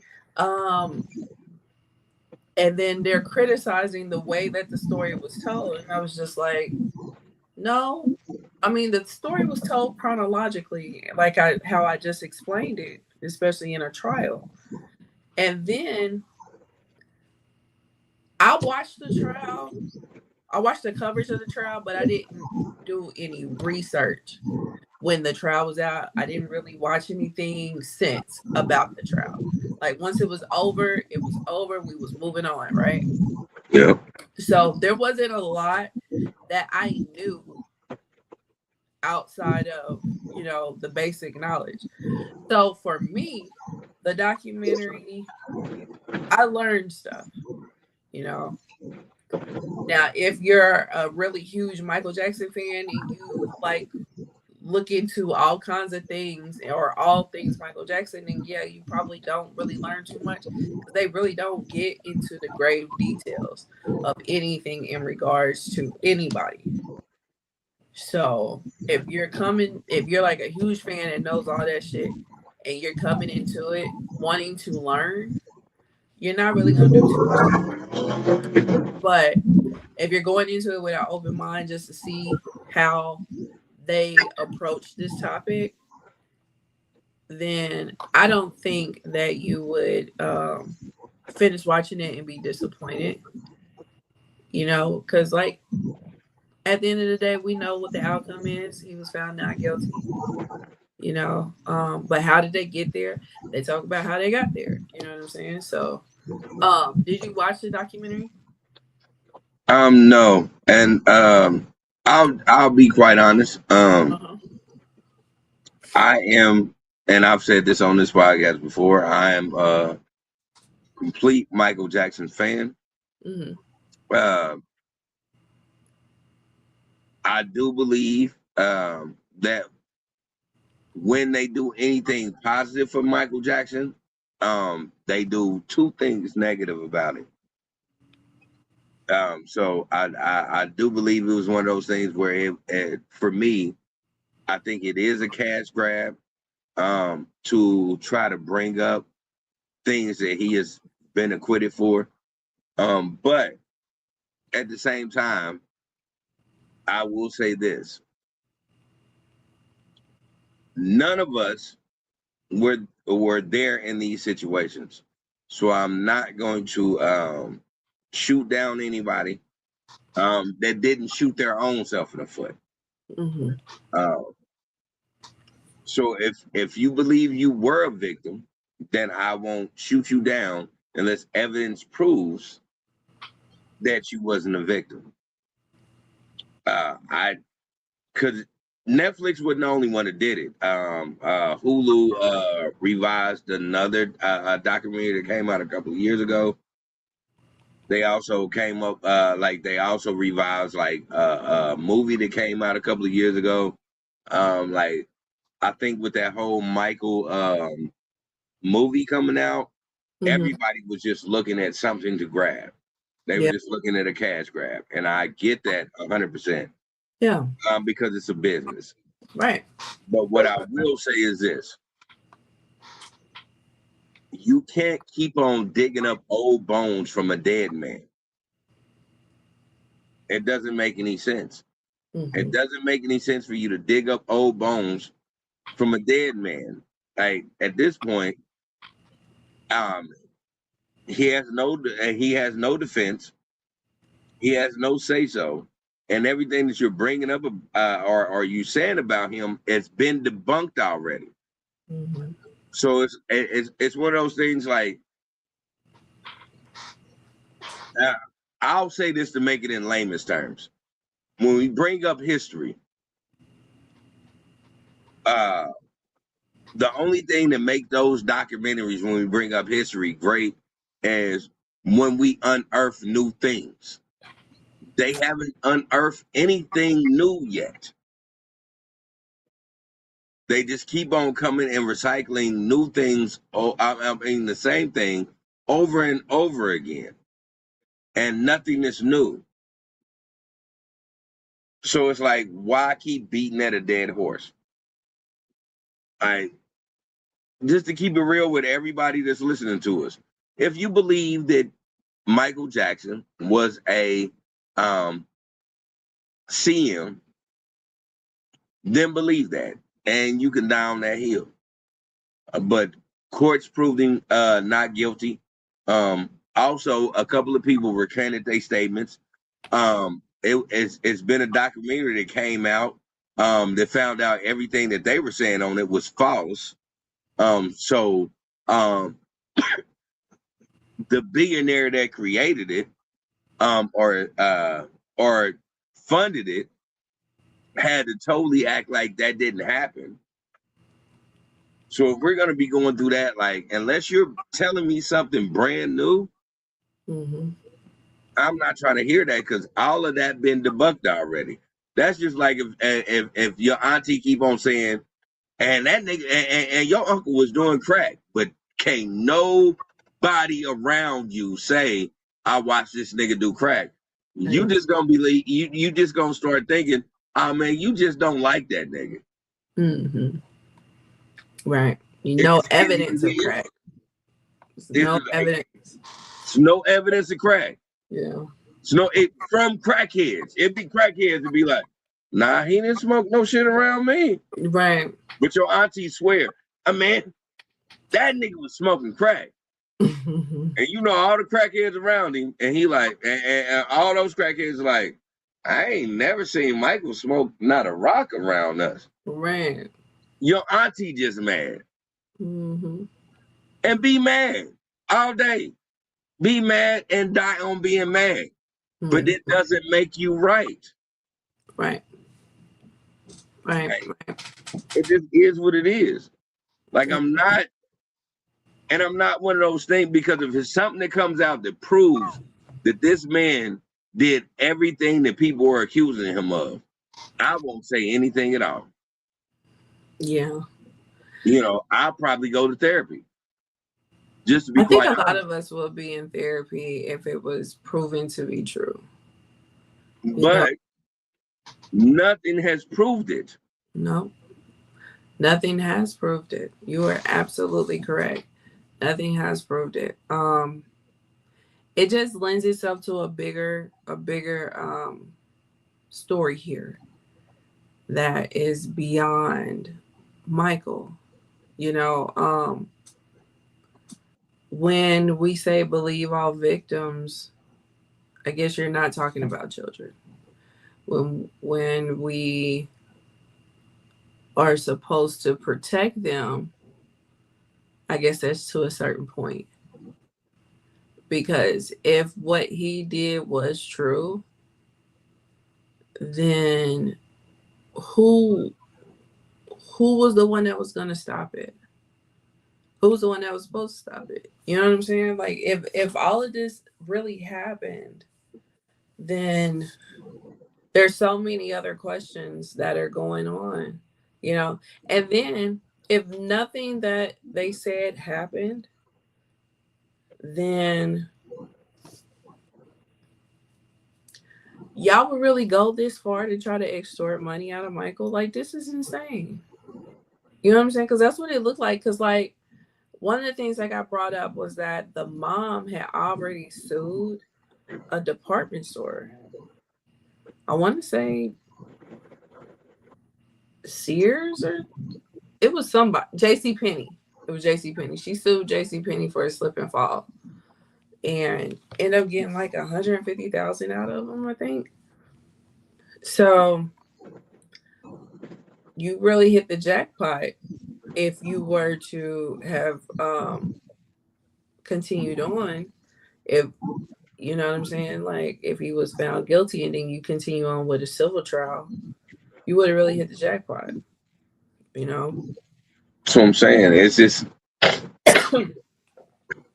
So it's like there's factors and stuff it's so many that things in make, this case yeah. that continue to be brought up. Like even when even like when you said like it was some things that I found out I didn't even know about. Um, it still doesn't prove the fact. Like it still doesn't. It still doesn't say that Michael Jackson was assaulting children. It does not say that. Now, at the end of the day, I don't know what happened. What I will say is, um, for me as not only a fan, but somebody who like relied on Michael Jackson to like help me survive through shit, you're gonna have to really tell like it has to be detailed. 1, 2, 3 that this happened for me to be like, that's fucked up. So speaking of that, I was of the population that watched the other documentary, and that one went into grave detail to where it will make you sick to your stomach how much detail they went in. And then on top of that, that one HBO put out, and Oprah interviewed those people. So that was like a big backlash that they Yeah, got. And on top of that, there's a documentary that debunks what was said in that documentary. exactly. You know, Like so that's it's what I like know. you're right. And then to add insult to injury, Wade Robson, the choreographer, he was in that documentary alleging some horrible things. But Wade Robson is the same person that testified for the defense in the 2005 criminal trial. So, to your point, we don't know who to believe. You know what I'm Yeah. saying? Because, like, they can go into grave detail, way more detail than I needed to know, and then turn around and recant or paint this picture that nothing happened, he was perfect, and then years later you're on this documentary saying a complete opposite. So it's like, yeah. And I remember watching that and people were asking me, my thoughts and whatnot, and I was just like, if he did not do it, these are some disgusting people, because how can you put something like that on that man? I mean, they just disgusting. I mean, Yeah. that's just the whole thing in a nutshell. It's like, and this is not me defending Michael Jackson in any type of way. Mm-hmm. This is me just really just being stating facts. Like, you can't keep saying that this person is doing something when not only courts have proven them wrong, people have recanted.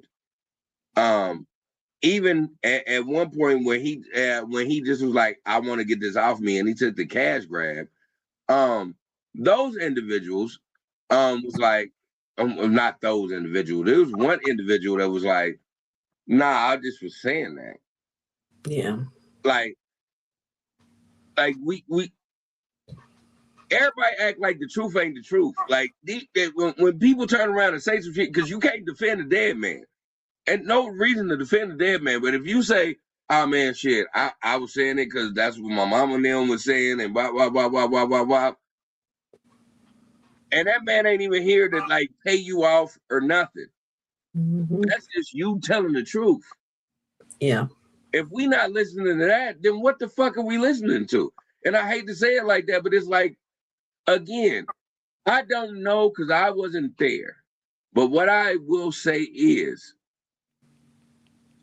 the truth don't need no support. Michael Jackson defended himself to the fullest about these accusations. Out of hundreds and hundreds of children that been to the Neverland Ranch, it was 3 that said some bullshit.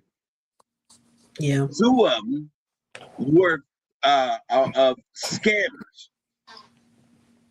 And one of them happened to be somebody that was catapulted into a limelight and then came up with an assumption and then got debunked from it. Yeah. So y'all just doing this to ruin this man's name for a little bit of change. It ain't even Michael Jackson money. Right. Michael Jackson had enough money to buy the Beatles catalog in the 80s. Y'all not even doing it for Michael Jackson money. Right. Right. Like, you know? You niggas are weird. That's why I don't understand. Yeah.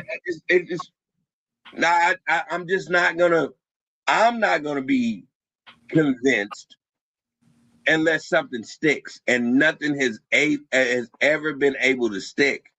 Yeah. But you know, that's fair. Excuse me, I'll take that back, because you know what's been able to stick? Diddy. Is every time Michael Jackson, as white as he was, when he said, this industry is racist, mm-hmm. and they don't care about black people, because he's said that plenty of times. Yeah. Even looking like a white woman.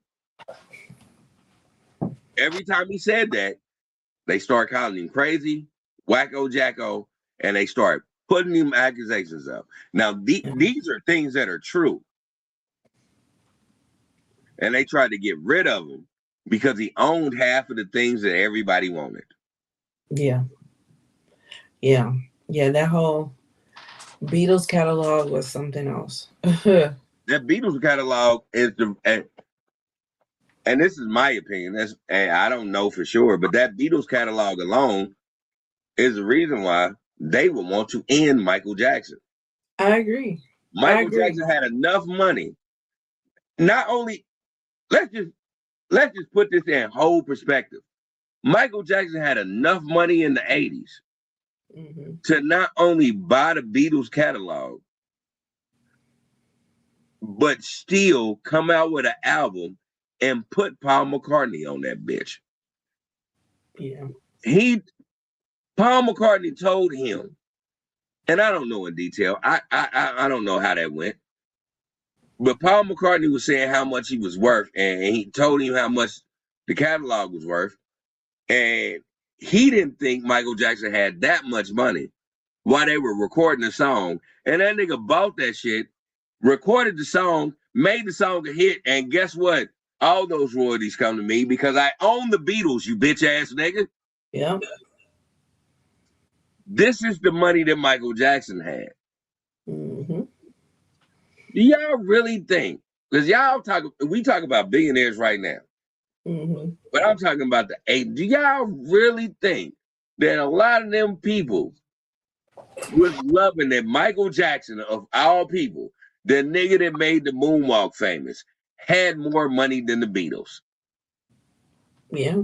Or had more money than all the white executives? Yep. That's why when he said things, they were saying they started setting him up, because he was publicly saying the industry is racist. Yeah.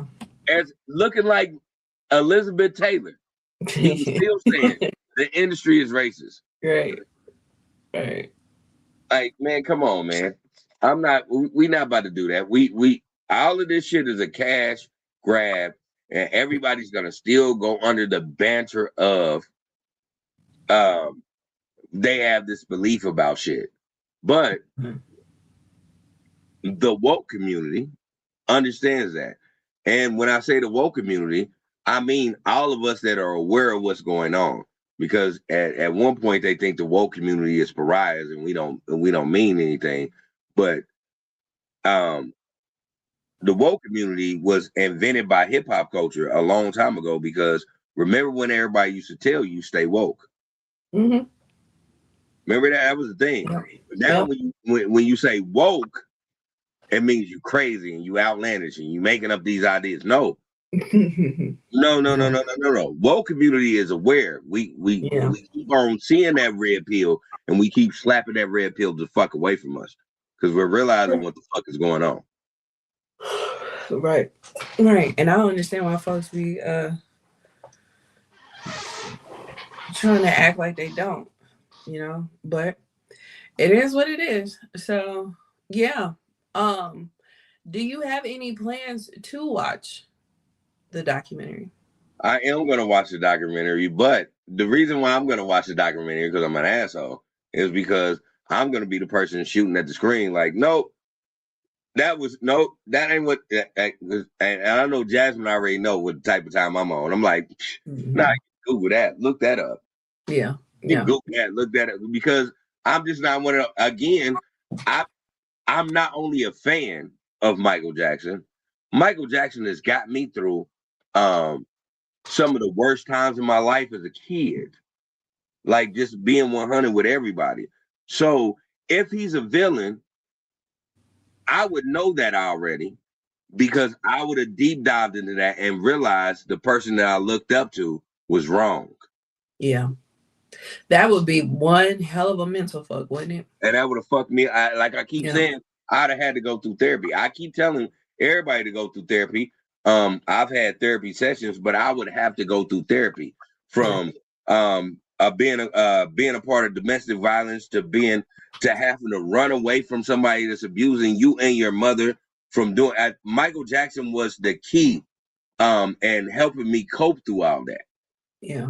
And to find out that if he would have found someone like me, he would have been touching me. Yeah. I would need to seek therapy. I'm not bullshitting. 100% true. No, I get it. I definitely get it. It would be, like I said, one hell of a mental fuck. But yeah, that is Michael Jackson, the verdict. So yes, so we have one more story, and then we're going to adjourn for the evening. Diddy's sex tape was leaked, quote unquote. And yeah, the sex tape. Just say how you feel.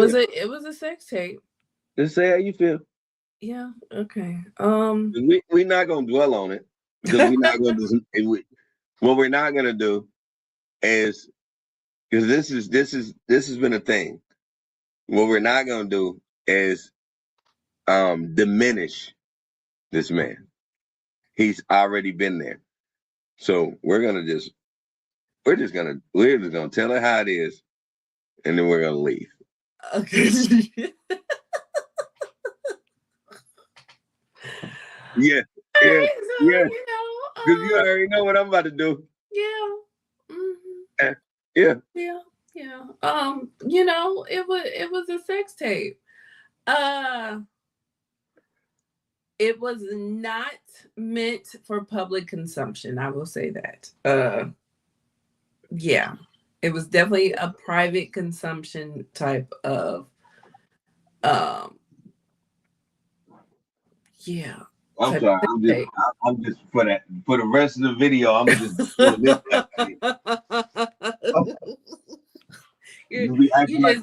You're just gonna make them comfortable. You're gonna make sure the pillows is fluffed. Yeah, I'm gonna do this type shit. Sorry, my bad. Right. You cool? You straight? You got everything you need? Yeah, you good? You need some water? Right. Because I go get it. You need some tea. Man, we got tea. We got honey pack. We got green tea. We got black tea. We got chamomile. We got all the teas. Man, I get you tea. So, God damn.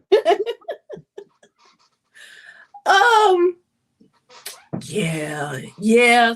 So, the the tape. Yeah. The tape start like the I watched the one that was 30 minutes. Of course, I was forwarding through some parts, but that's the one that I watched for research purposes. And it starts with this To keep it man. quite honest, before we even get, this is the first time that I will agree with you saying just for research's purposes. Yeah, I really legit watched it Yeah. for research The purposes. other times when you be like, I did it for research, I'm like, yeah, nah. This one, you definitely did it for research Yeah, purposes. this one was for research purposes. See, this is the things I do for the podcast, you know? So yeah, it starts out with the paid entertainer um and Daphiene Joy, allegedly, which is 50 Cent's baby mama. It starts out with both of them in the middle of, you know, their session, and he's hitting it from the back. And the way that he was coming back and going in as far back as he was coming back to go back in, I will say that the average person would have came out. He's, however, not average. So he was in the whole time. And when I tell you this motherfucker did not move an inch, she did not move an inch. She was taking it like a pro. I will give her that. She is a vet in the game. She has all her stripes. You cannot deny her, give her her flowers for taking all of that when the normal individual would have tapped out.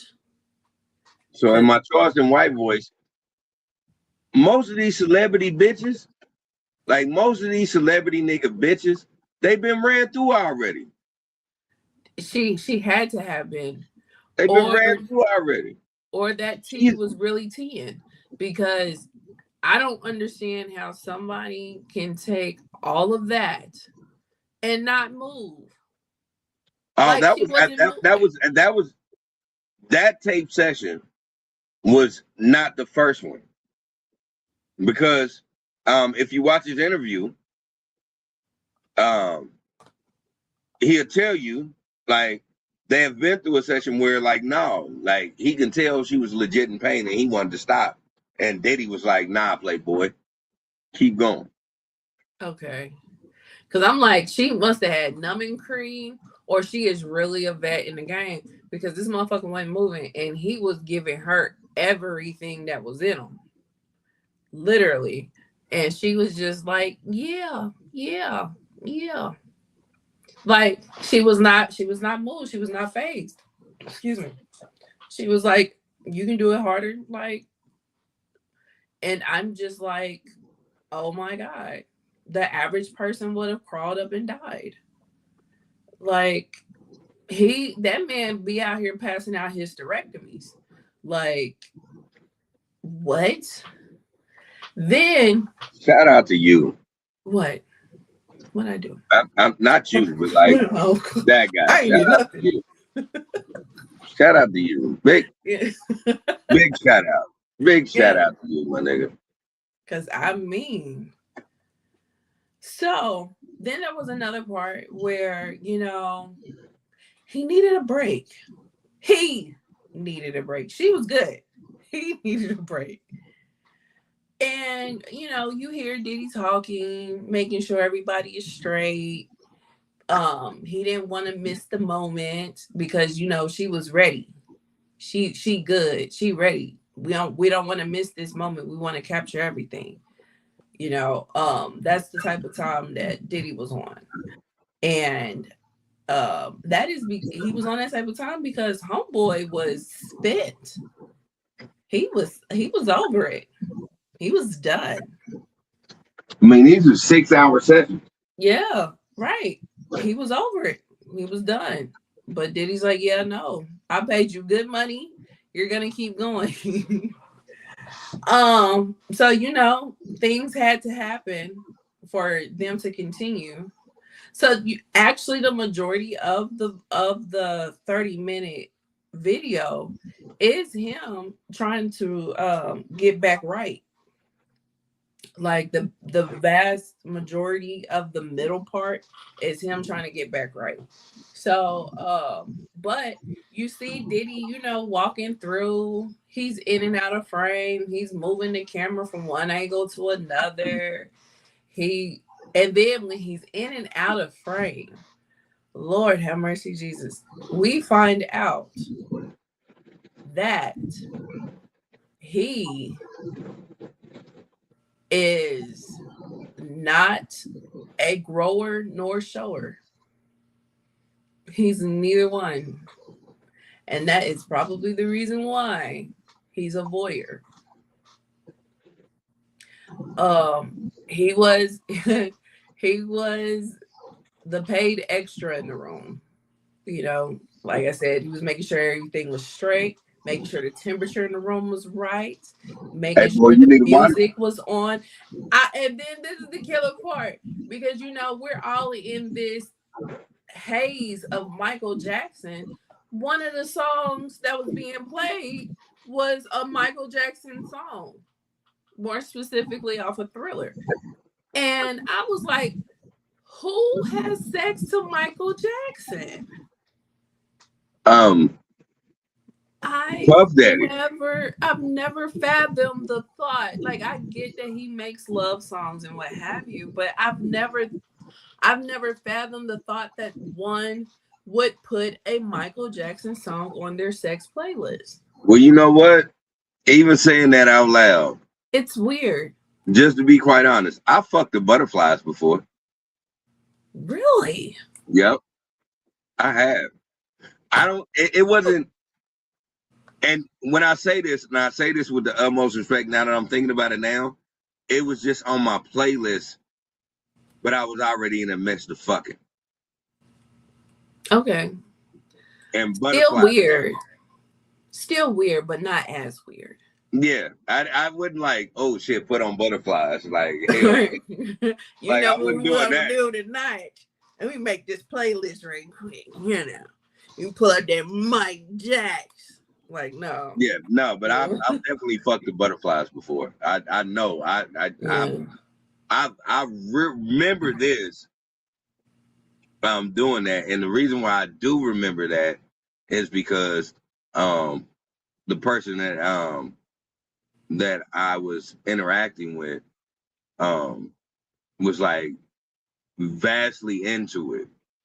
Like, and she was like, I love you. And I was like, hold on. Like, I'm still fucking, but like, man, hey, yeah, I don't love you though. You said that? I didn't say that. That's what I was thinking. Oh, okay. But well, she did. What do you say when one says that? You don't say anything. You continue to fuck. Oh, okay. Like, when you're in the mix of fucking, like, people say some outlandish, I've said some outlandish shit. Yeah. Like, she said some outlandish shit, but I'm pretty sure post nut clarity, she was like, oh shit, I don't love this nigga for real. But the song, I think the song was, it's the song. It's gotta be the song. Yeah, it had to be the song. Cause I was like, what? Yeah, okay. So yeah, it was the song that played in the tape was Baby Be Mine. Now I love Baby Be Mine just as much as the next man, but I'm not putting that song on no sex playlist. I'm not putting Michael Jackson on the sex playlist. Period. You're not you not Diddy either. I'm not Diddy. I'm not Diddy adjacent at all. So you don't know what turns Diddy on. Yeah. But Pete Cocaine. Yeah. You either gonna be like, are you gonna play Michael Jackson or Prince is gonna be somewhere in the background? I I can see Prince. I can see Prince. I just cannot see Michael Jackson. I don't give a damn. I can't do it. I can't do it. I get it. Won't do it. I get it. Like I said, it was Butterfly, but that was when I was grown. Butterflies came out when I was grown. Yeah, Butterflies did come out when Michael Jackson to fuck. Yeah, but I'm not putting nothing from Thriller on the playlist. I don't give a damn what you're talking about. I'm not doing it. I feel you. And Baby Be Mine. Can you imagine? Unless you just want that rhythm of fucking. That's what I'm saying. Maybe you wanted that nigga to be on that rhythm. Yeah, like no. I'm gonna stop doing whatever is going on, and I'm gonna sing the song. That's because I was raised by Joe Jackson, and that's how Joe Jackson taught me to be a professional and to be on cue every time. Like, I'm not even mad at that because I think in my mind I would have did the same fucking thing. You know what I'm saying? Like, Baby, I couldn't. I wouldn't like any Michael Jackson song when I was a kid. Like, I would have been if Human Nature would have kicked on Hot 103 when I was fucking as a teenager, I would have been like, why? And then I was just tell them that it's human nature. Right. She'd be like, nigga, what type of time you on? Like, your dick hard as a bitch. Like, what are you doing? Right. I'd be like, nah, I just got to feel the moment. You know, it would have been a whole motherfucking concert. Like, come on. It would have been a whole concert. Yeah. Yeah. So I feel you. 100%. Why? Tell them that it's human nature. Why? Hey. I'd have been in it. And that's why?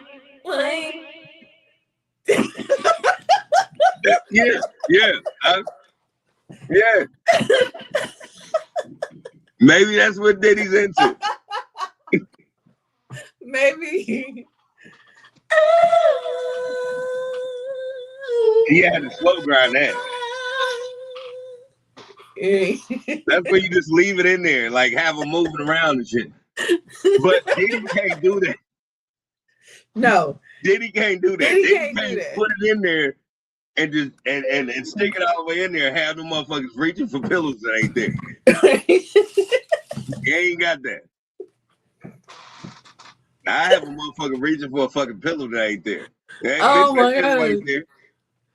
Oh jeez, Louise. Poor Diddy. Ain't nothing there, bitch. You at this point you reaching for bed sheets and the back of the fucking bed because there ain't nothing else there. Man, she was on the floor, so she reaching for carpet. Exactly. She's reaching for the door frame at this point. For the baseboards and shit. Yeah, bitch, you about to reach for the door frame because I'm just about to pull all of it in there. Right. That's how they was tearing them damn hotel rooms up. And then baby oil for days. Like, it was so much baby oil. And Diddy had a bunch of baby oil. Diddy was glistening all over his body. Okay, so all right, now when I say this, everybody in the audience, please don't like. I'm 100% a heterosexual male. But I will say this: it is no way in the world I should ever be in a situation where I watch somebody glisten that bad or glisten that tough. But they ass be that fucking dull. Like, yeah. Nigga didn't glisten at it. All you seen was this nigga's ass. That's bare as fuck though. And you didn't even think about that? Like, you didn't think about like no, this was not for public consumption. At all. And I'm not saying like that's why I said, man, like I'm totally not gay. But I'm saying if you're gonna rub baby oil on yourself, you're gonna rub baby oil on your whole self. If you're gonna expose it to the camera. Well, maybe he was thinking that when he sits down, he didn't want to slide. Maybe that's what it was. Maybe. Cause like he was shiny as fuck. Yeah. But then he bent over for more than like I don't know. It had to be it was definitely more than 2 minutes. Yeah. Cause he had to fluff them pillows. Yeah, he had to make sure the pillows was fucked out. Yeah. Everything was right. Yeah, everything was straight. He had to go, run and go get the tea. So yeah, like I ain't never been freaky enough to let a nigga do some shit like that. And I've had people ask me to do that shit. What? Indecent proposals? Yeah, I've had that. Just being quite 100. I put that on my son. I've had individuals like, "Hey, nah, like my wife likes you." And I'm like, "Yeah, nah, I'm not about to fuck while another nigga's in the room. I don't do that." Yeah. I don't do that. And like the person that even shot that out to me, which was weird to me, and I had to block him. And not block him like, and I had to keep it 100 when I blocked him, just to keep it 100. Like, and on my son, I was just like, nah, because he was like, well, he named a particular name, and he was like, well, she already showed me, what you working with, so I just, my wife, she likes you, and I showed my wife, and so we want to know if you want to do this. And I was like, nah, my nigga, I'm not into that shit at all. And like, he was just like, oh, well, disregard this. I'm talking about 100, but he was like, oh, well, disregard, like, because at the time we worked together. It was one of my partners. He was like, well, disregard, like, nah, I ain't trying to do, I don't want you to think I'm weird and I'm not gay and blah, blah, blah. And I'm like, yeah, nah, though. Like, nah, hell no. So that does raise a question. If you are into voyeurism, does that automatically make you gay? Nope. Okay. Nah, it doesn't. And the only reason why, again, this is just my opinion. The only reason why it doesn't make you that is because, if you willing to fuck pussy, that's about to sound vulgar, but I can't stop it. If you're willing to like actually penetrate vagina, I don't think you care about whoever's in the room. As long as that person ain't touching you. If it's two women, you cool. If it's a man there, I think it's weird if it's a man there. But if you still just if you focus on the vagina, then I'm not gonna say you gay. It's only when you start incorporating the man into it where it makes you, and I ain't saying it make you gay, but it makes you bi-curious. And y'all already heard in podcasts before in previous, if I think you bi-curious, I think you're gay. Yeah, that's how it is, in society, that men can't be bisexual. They gay or they straight. Yeah, it just is what it is. Yeah, but it does lend another question that I'm curious about. So what if it was a threesome, 2 guys and a girl, and they did a DP? Would that make the guys at least fluid? Yep.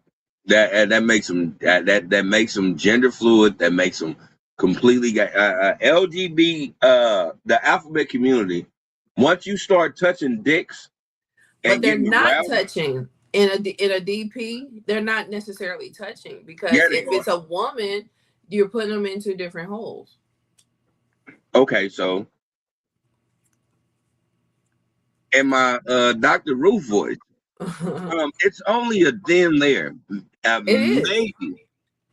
maybe an inch at a point. You're gonna feel both of the penis thrusting together. If you But they're continue to do but that in enjoyment.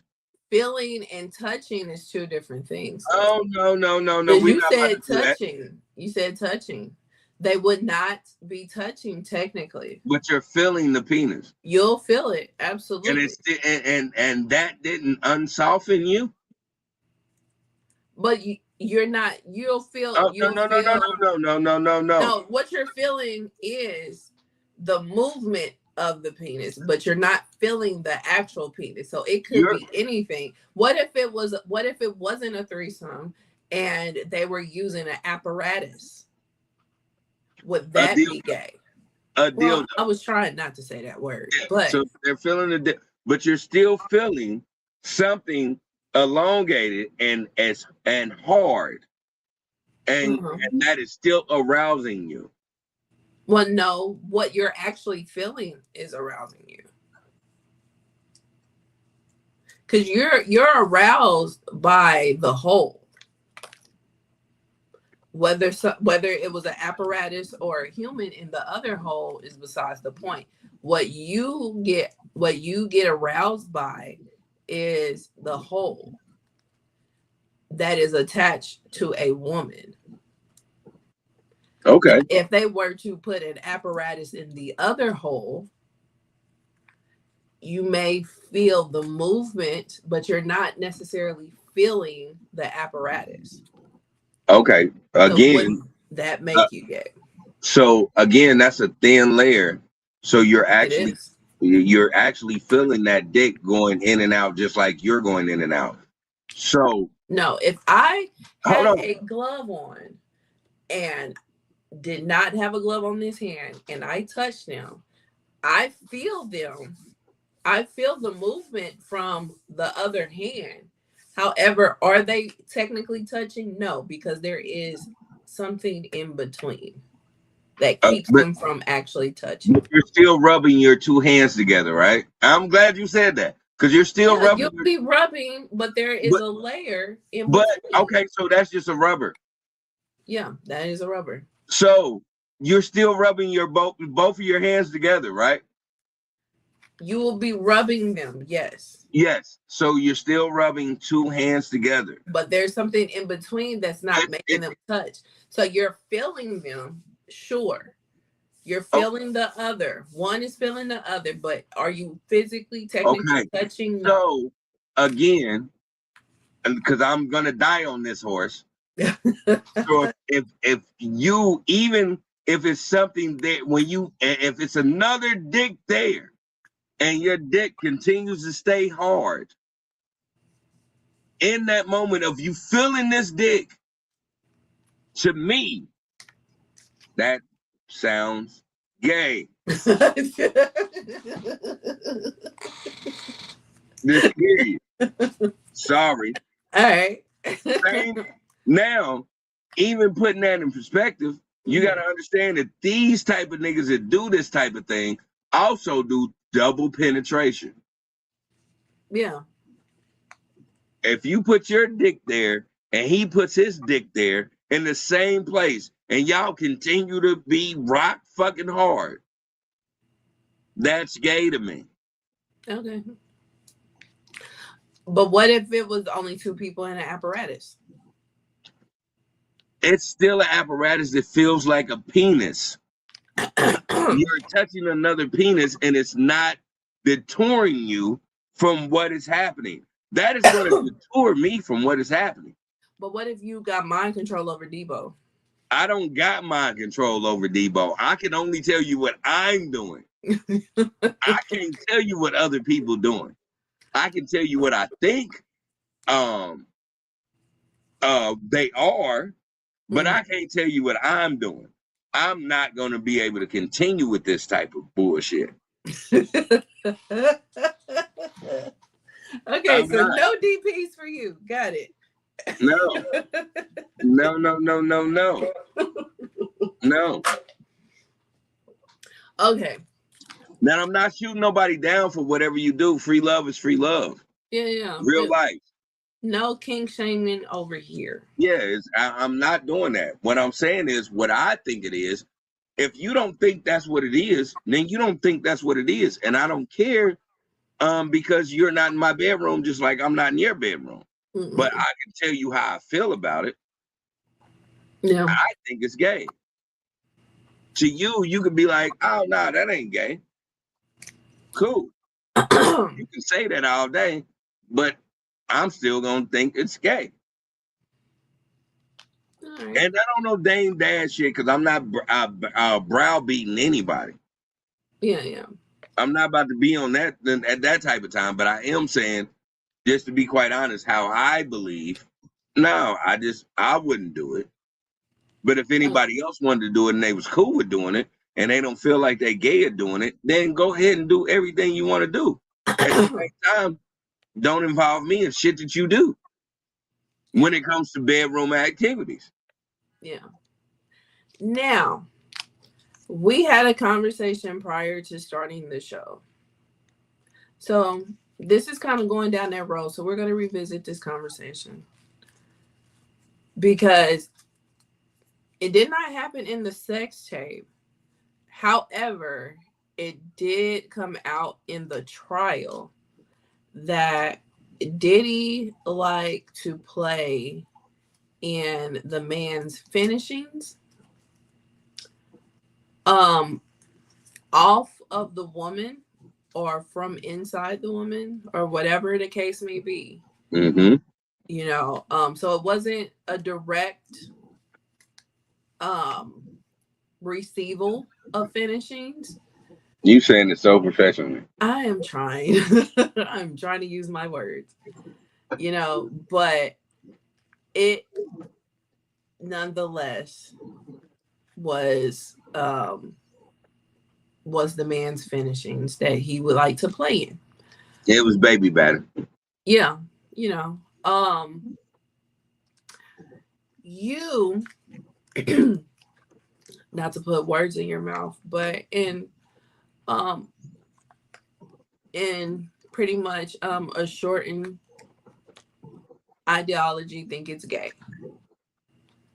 Yeah. I don't think it's gay. You don't think it's gay? I do not think it's gay. I'm glad we're saying this on the podcast. Yeah. I don't think it's gay. I think it's something else. Because I don't feel like playing in finishings, no matter where it came from.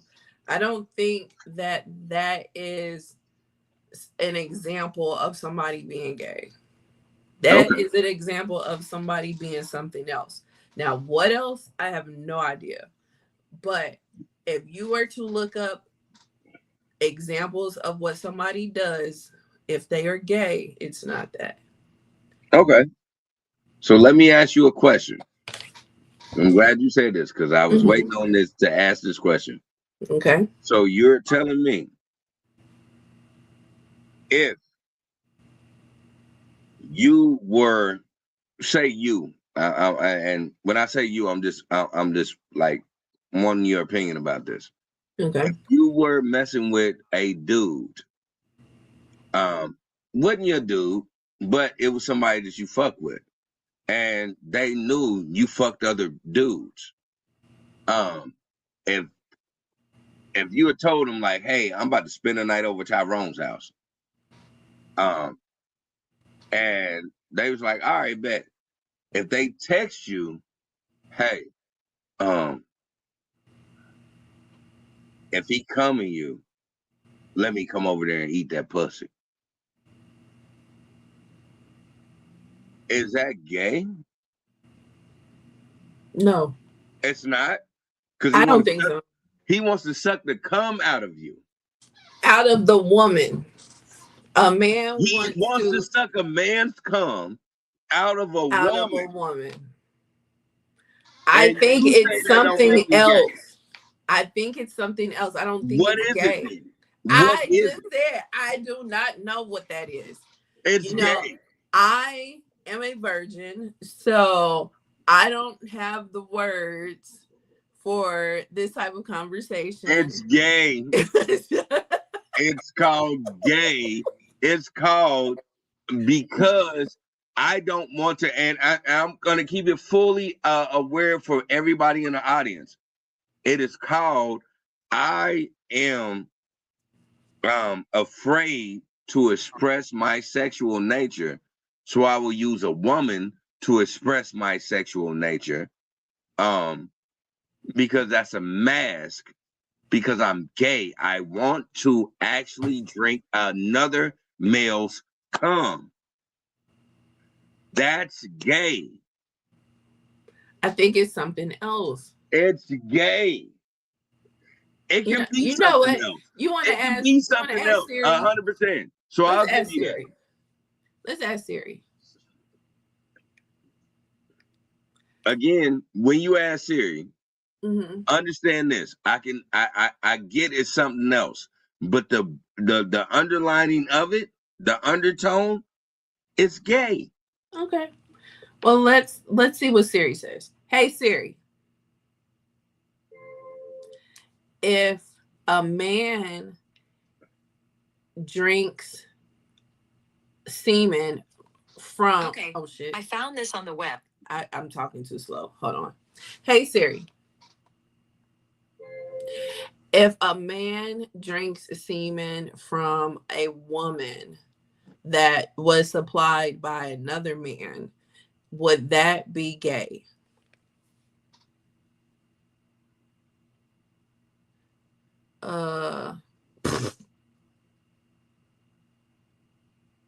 Exactly. You asking the AI some shit like this. Let's see. They're just talking about it in general. Exactly. Hold on. Yeah. Hold on. Is it gay? Why are you gay? Like I don't even know why we even going through debate over this. It's gay. Okay, so whether an act is considered gay depends entirely on the gender of the people involved, not the specific act itself. So here's how sexual orientation applies to this situation. Is it heterosexual or straight? If a man consumes semen that came from a woman, such as a transgender woman, the interaction is between a man and a woman. Sexual identity is about attraction. Sexual orientation, being straight, gay, or bisexual, is defined by who you are attracted to, not by specific anatomical parts or sexual acts. All that to say, nothing. Exactly. That's what I'm saying. You're not gonna get an answer from an AI. You're gonna get an answer from somebody who is live in the flesh right now. And I'm gonna tell you, if a man says, and midway through, so say I was into voyeurism, and I was like, yeah, I'm a fuck this nigga's bitch right in front of him.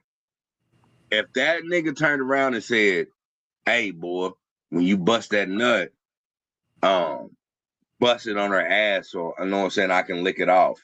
That's going to sound gay as fuck to me.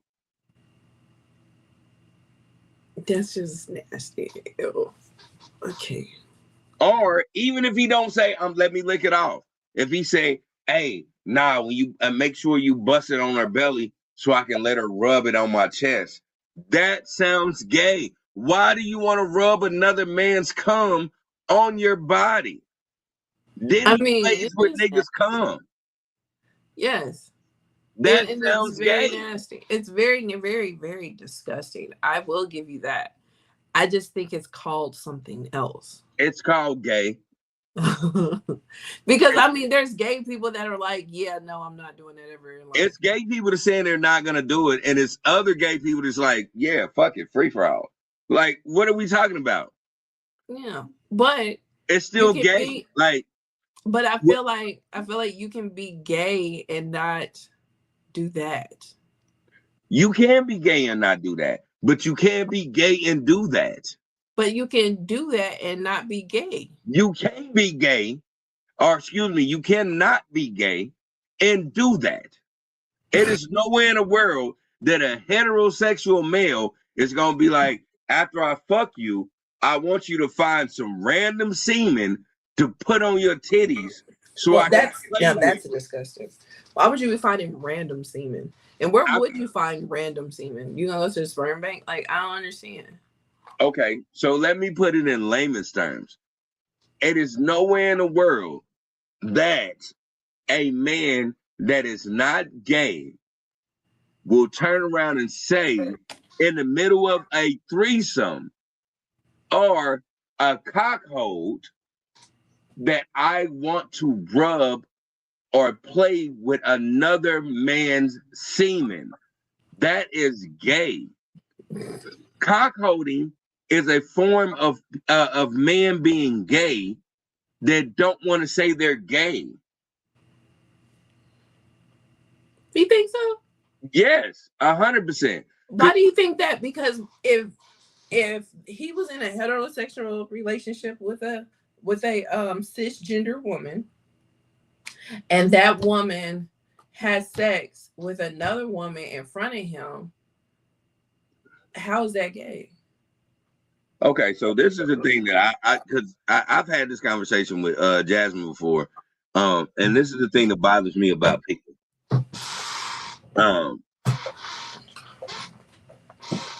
People, because people have their fetishes, they act like it doesn't come from a root of something. If I watch Jasmine get her pussy ate by another woman, do you think I'm gonna assume that oh no, she's a heterosexual female that just likes the touch of a woman, or am I gonna say, oh, she's gay for real? Like I feel like it's she a has double gay standard with tendencies. women. I feel like it's Huh? a double standard with women, so you're not gonna just automatically be like, "Oh, she's gay." But No, I'm I talking am. about your position. I'm talking about your position in this. So If you're the cuckold and hold on. you're So watching this is what I'm him, saying. Hold on. I like that. I get what you're saying, but like this is what I'm. This is the route I'm getting to. mm-hmm. So if I can look at it in that way, if you're in a situation where I am allowing another male to not only screw my wife or screw my woman, I'm telling him to save his cum for me. That's gay. Why do you want someone else? Why do you want another man's cum? What the fuck are you about to do with another man's semen? I don't know what you're gonna do with it.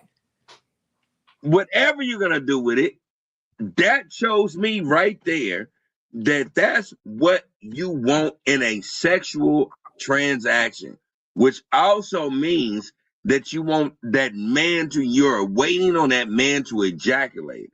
You're waiting on that man to ejaculate because that's something that you're familiar with that is a turn on to you. And if it turns you on, that makes you gay. What are we fucking talking about? It is I no, don't think it makes. I don't think that it's no bloops or makes you it's gay. no different buttons into this, Lindsay. I know you want to have this idea. It's no bloops or blunders in it. Let me ask you a question, Mm-hmm. and I mean this with the utmost respect. Any man that you dealing with, if he told you, "Hey, I know you mess with old boy out of San Diego," um, what I want you to do is next time you with him, uh save his nut because I want to play with it. I want to rub it over I want to rub it on my nipples. What you gonna think? White or you get.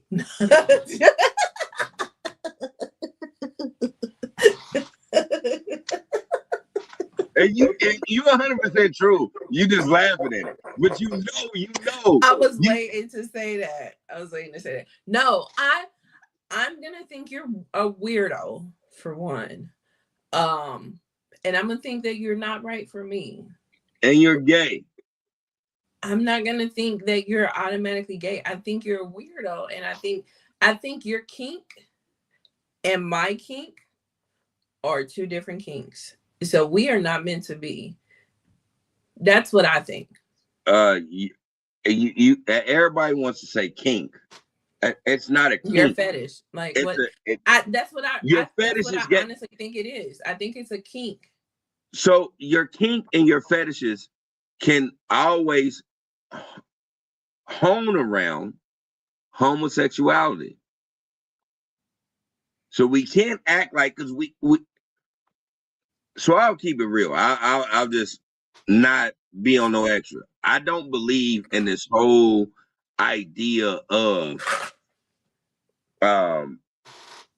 people can do certain things and not be labeled as homosexual or gay. I feel like if it is certain things that you appreciate and you want when it comes to sexually with the same gender, that makes you gay, man or woman. Okay, so let me ask you this. Let me ask you this. If a person, if a man, uh, a born man, Yeah. has sex with a trans man, are they gay or straight? Did they know this is a trans man? Absolutely. They knew this was a trans man. Mm-hmm. Was this trans man fully trans? Like Had the they had the surgery, all that. like they've had surgeries, but they haven't had the surgery. So they got a dick still. No, I said trans man. You said, and I quote what you said, they didn't have the surgery. Right. The surgery is taking the D out. No. They have surgeries where they're putting the D in. You didn't know that, did you? Hold on, time. Okay, so like, say this again because now I'm getting confused. Like, yes, they have a surgery. I watched the surgery and everything. It is a real thing. I forgot the technical term, but yes, they have a surgery now that a trans man can have that constructs them a D. Okay, so again, like I was saying, I was totally confused because when I hear trans man, I automatically go to trans. And so when I was like, if they had the full surgery where they didn't have the man's parts, but you said no, they have the man's parts. What I said was they didn't have the surgery.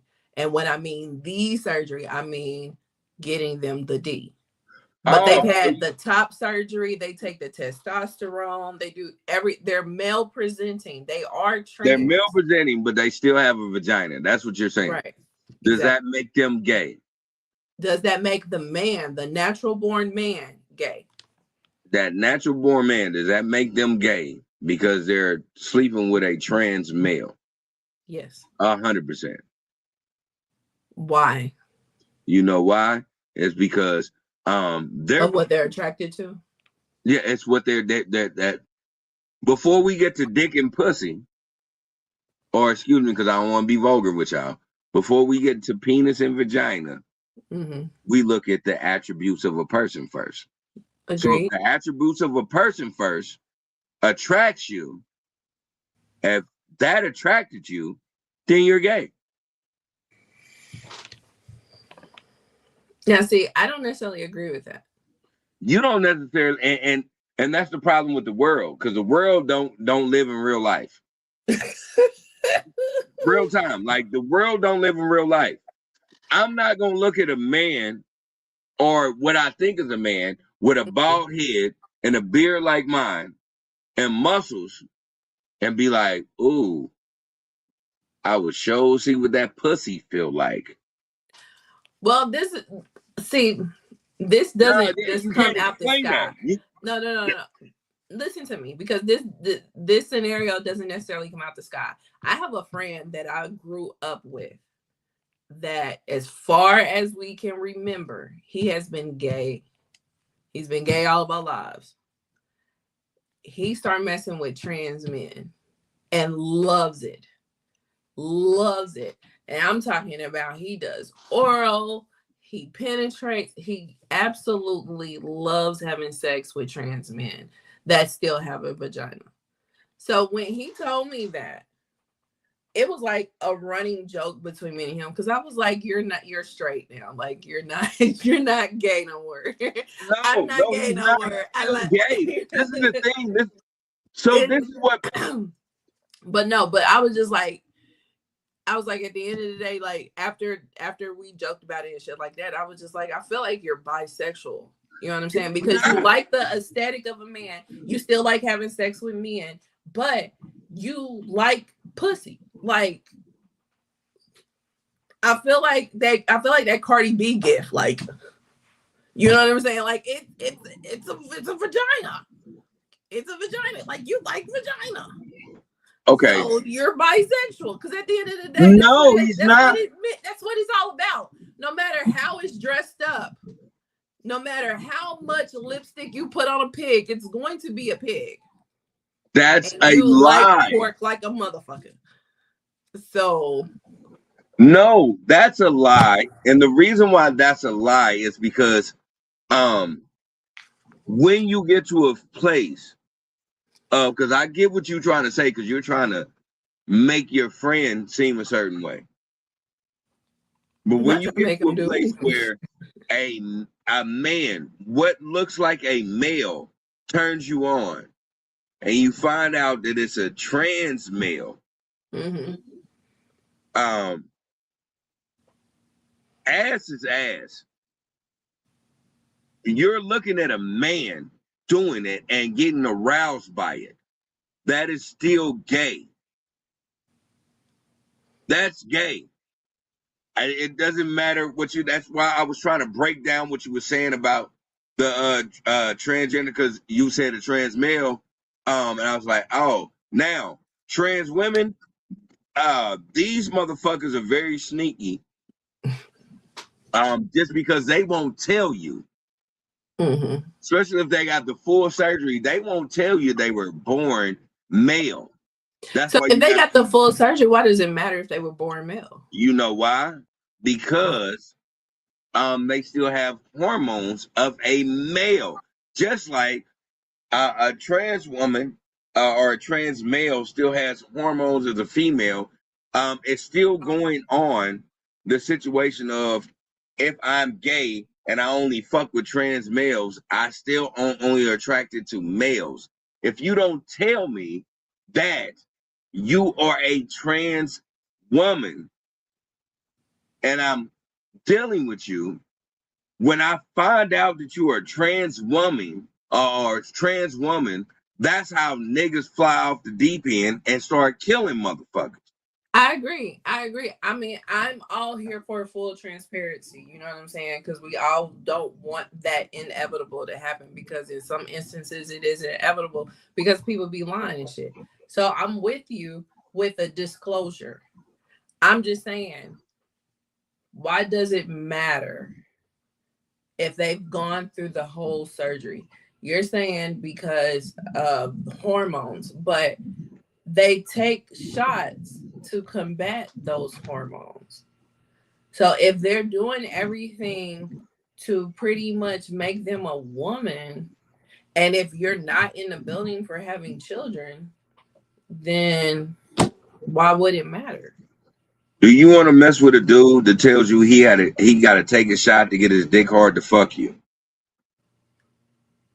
Do it? Well, I want to, not necessarily. Okay, so why would anybody else want to deal with somebody that says they take shots to be a bitch?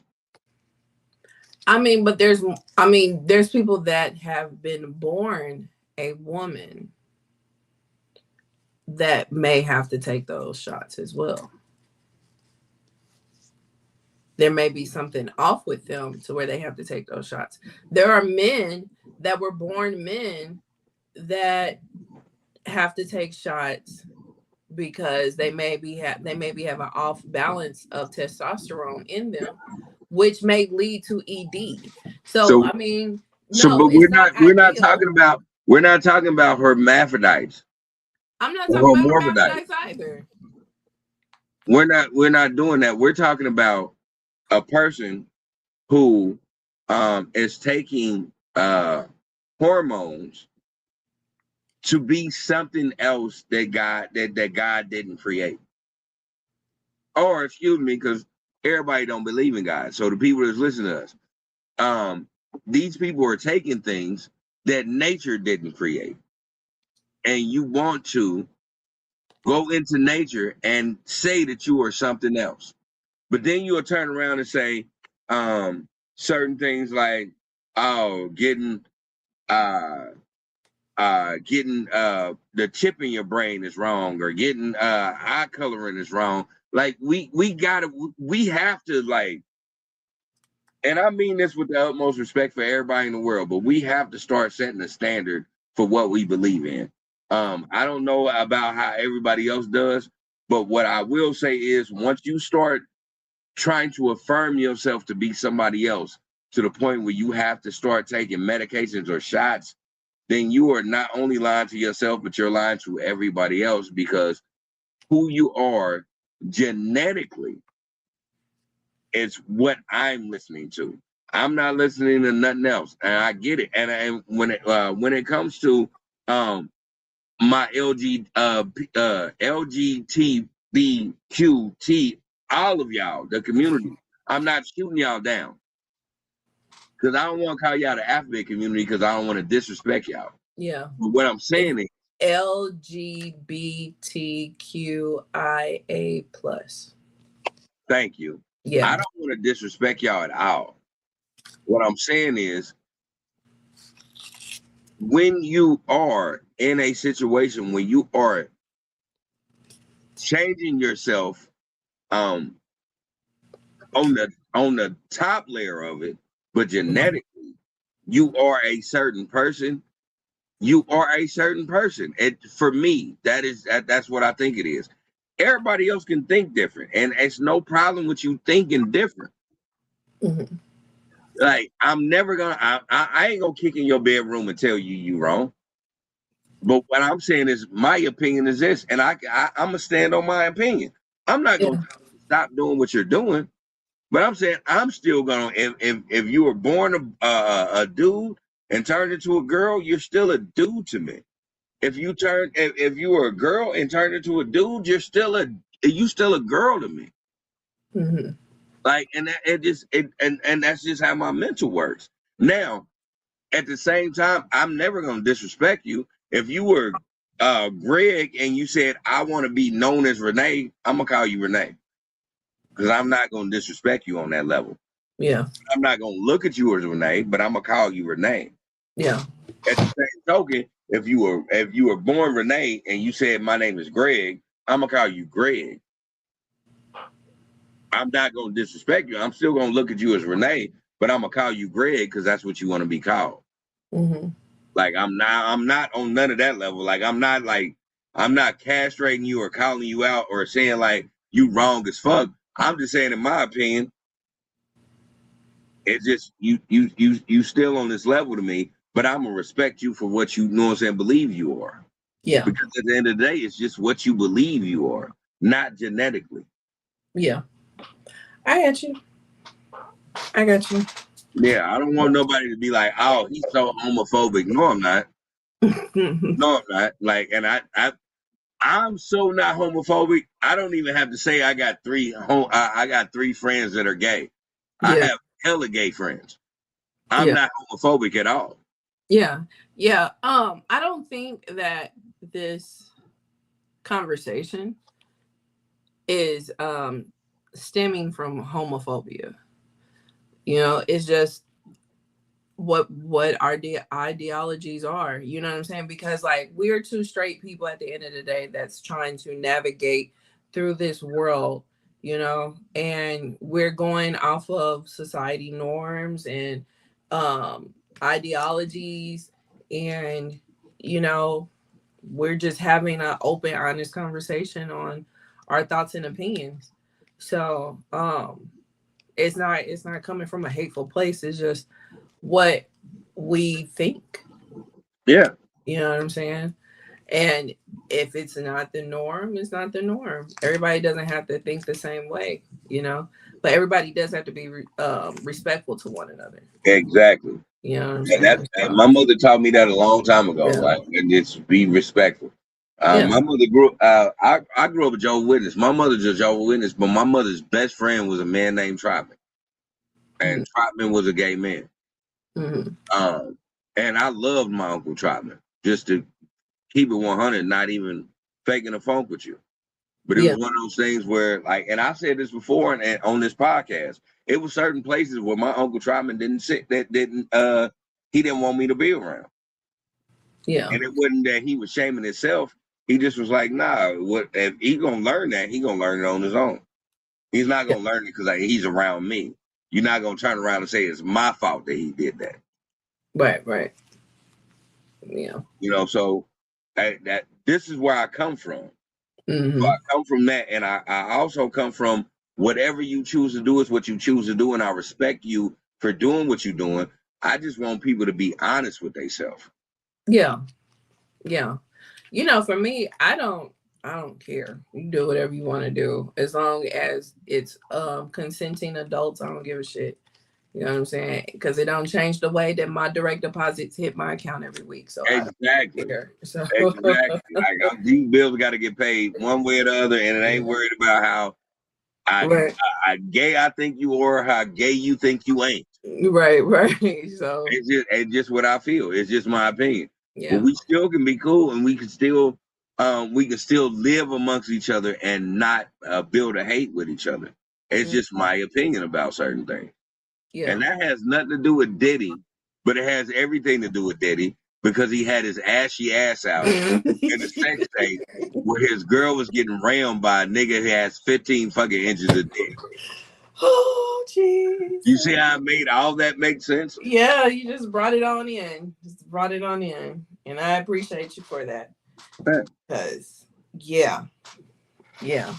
Cause that was a lot. That was a lot, literally and figuratively. Yeah. That Yeah. was a lot. Yeah. And she's a better one than me. I Listen, mean, them direct deposits that hit monthly for her must have been outstanding. Outstanding. listen. Fantabulous. I Because told geez Lindsay, Louise, she earned it. She earned it. I told Lindsay, I said, man, it's certain things that I'm just waiting for the podcast. And I will say this out, I will say this out loud. Um, Listen, now I understand why micro penis niggas or anybody in general are in power because they ain't got nothing else to do. Like us big Like niggas, literally, like like yeah, us big because they niggas is ain't fuck. doing it. They're not doing it. Like Like, yeah, and now I understand that I understand the dynamic of it. oh Cause shit. us niggas with big dicks was fucking. Like like real shit. We was fucking. And we wasn't fucking to like say we was fucking. We was fucking because we was fucking. Yeah. Like, it's one thing like it all start making sense now. Like now that I know how the little that like when the little dude used to always want to tell you, like, yeah, I fuck such and such. And blah blah blah blah blah. Us big niggas with that, and I say this with the utmost respect. I'm a 5'7" king. My dick big, y'all. I ain't about to be on no extra. Now my dick ain't 15 inches, but my dick ain't 6 inches, and my dick ain't 3 either. Jeez Louise. Can We you fucking as fuck. imagine? Can you imagine being the person interviewing the sex worker and having to ask how big you think Diddy is? I with seen the Vlad all the interview. straightness, with all the straightness that you can have. But you are a journalist and you have to do a job. Can you imagine I having wouldn't to ask have. that I question? ain't gonna lie. Vlad asked that shit because Vlad wanted to feel confident about himself. If we had that man on, and like if all that was going on and we had a platform we can have that man on, I would have never asked him how big do you think Diddy's dick is. I mean, but you have to. You But have no, to. you don't. You could have Yes, asked that. You could have asked that. No, And, you have to ask the question because it was said and it was rumored. So you're talking to a person who has been in the room with a naked Diddy on multiple occasions. You have to ask him, did you see it? How big you think it is? again, And on top of that, he watched the video. Vlad was shown the video prior to them filming. so why would I ask the question? Because Vlad saw the video.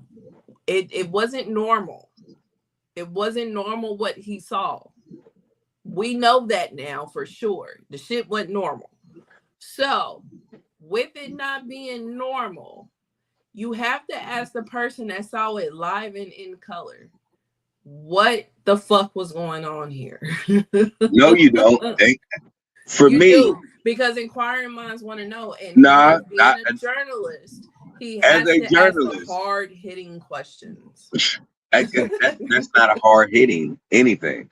What I'm saying is, if Fair. I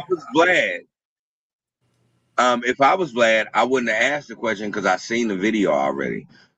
What I would have asked this individual is, do you think the reason why you were there is because Puff Daddy wanted to satisfy his woman in a way that he could not do? I would have asked that question.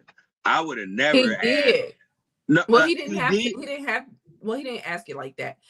But homeboy told him that Diddy told him, "I can give my girl anything in the world that she wants, but I can't give her that." Do that. And when he said that, we would have been done with asking this question. No, you can't. You can't be You done with got asking that question because, for one, when Vlad did that interview, that was prior to the world seeing, so they did not know that the world was going to ever see.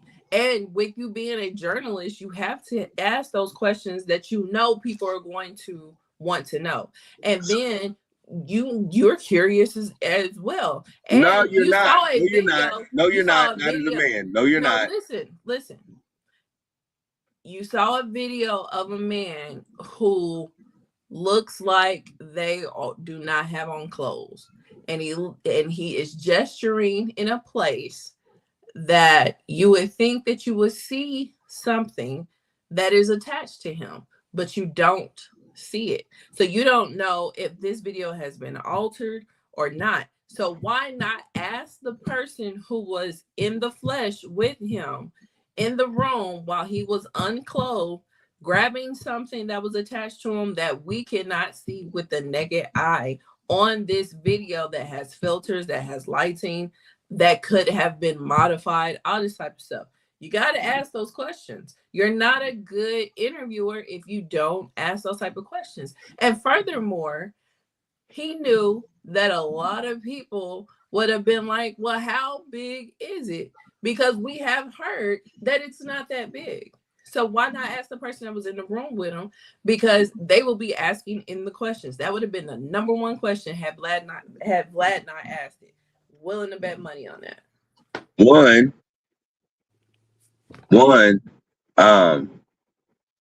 I will just talk about the latter thing you said. People said it wasn't that big, so I would just. I seen the video. 3, I don't want to ask this question because I am a secure individual and myself. I know my dick is bigger than that, so I don't even want to ask. But it's not about you. It's not about me. Yeah. But when it comes to, I get what you're saying when it comes to journalism and all that, but certain things don't need to be said when someone has already said it. This man is, he said it in the interview, that, this is what was going on. So I don't want to reintegrate that. My thing is, I think the reason why Vlad got a kick out of it is because Vlad, and y'all can shoot me down in the comments or say whatever y'all want to say on live. Vlad did that is because Vlad wanted to be like, yeah, let the world know that even black men have little dicks. Yeah, of course. You know what I'm saying? It probably came from a selfish place. Time for that. I'm not going to negate the fact that the question probably came from a selfish place, yeah, or from a petty place, or from whatever place there is. However, asking the question, no matter where it came from, was journalism. You have to ask those questions. And the only thing I can say about that is this: a big dick nigga like me ain't about to ask that question. Well, you ain't no journalist either. I am. I'm on a podcast. That doesn't make you a journalist. I'm a journalist now. I'm not gonna ask nobody that question. You have to. Yeah. I'm not. You can ask that question, Lindsay, and I'm gonna be in the background like this because I don't need to ask that question. But what if I ask 10 questions and not one of them is on your list of questions that a female watcher may want to know? You have to have my back. I'm gonna have your back. What I'm not gonna do is turn around and be like, "What you think that nigga dick size was?" I'm not. Well, you're not gonna say it like that. You ain't gotta say it like that. Like you do that. You can say it in a different way. I'm not doing that. There's more than one way to skin a cat, and there's more than one way to choke a chicken. It is. And all of those ways Puffy can't do. I'm gonna have jokes. I'm gonna have my jokes.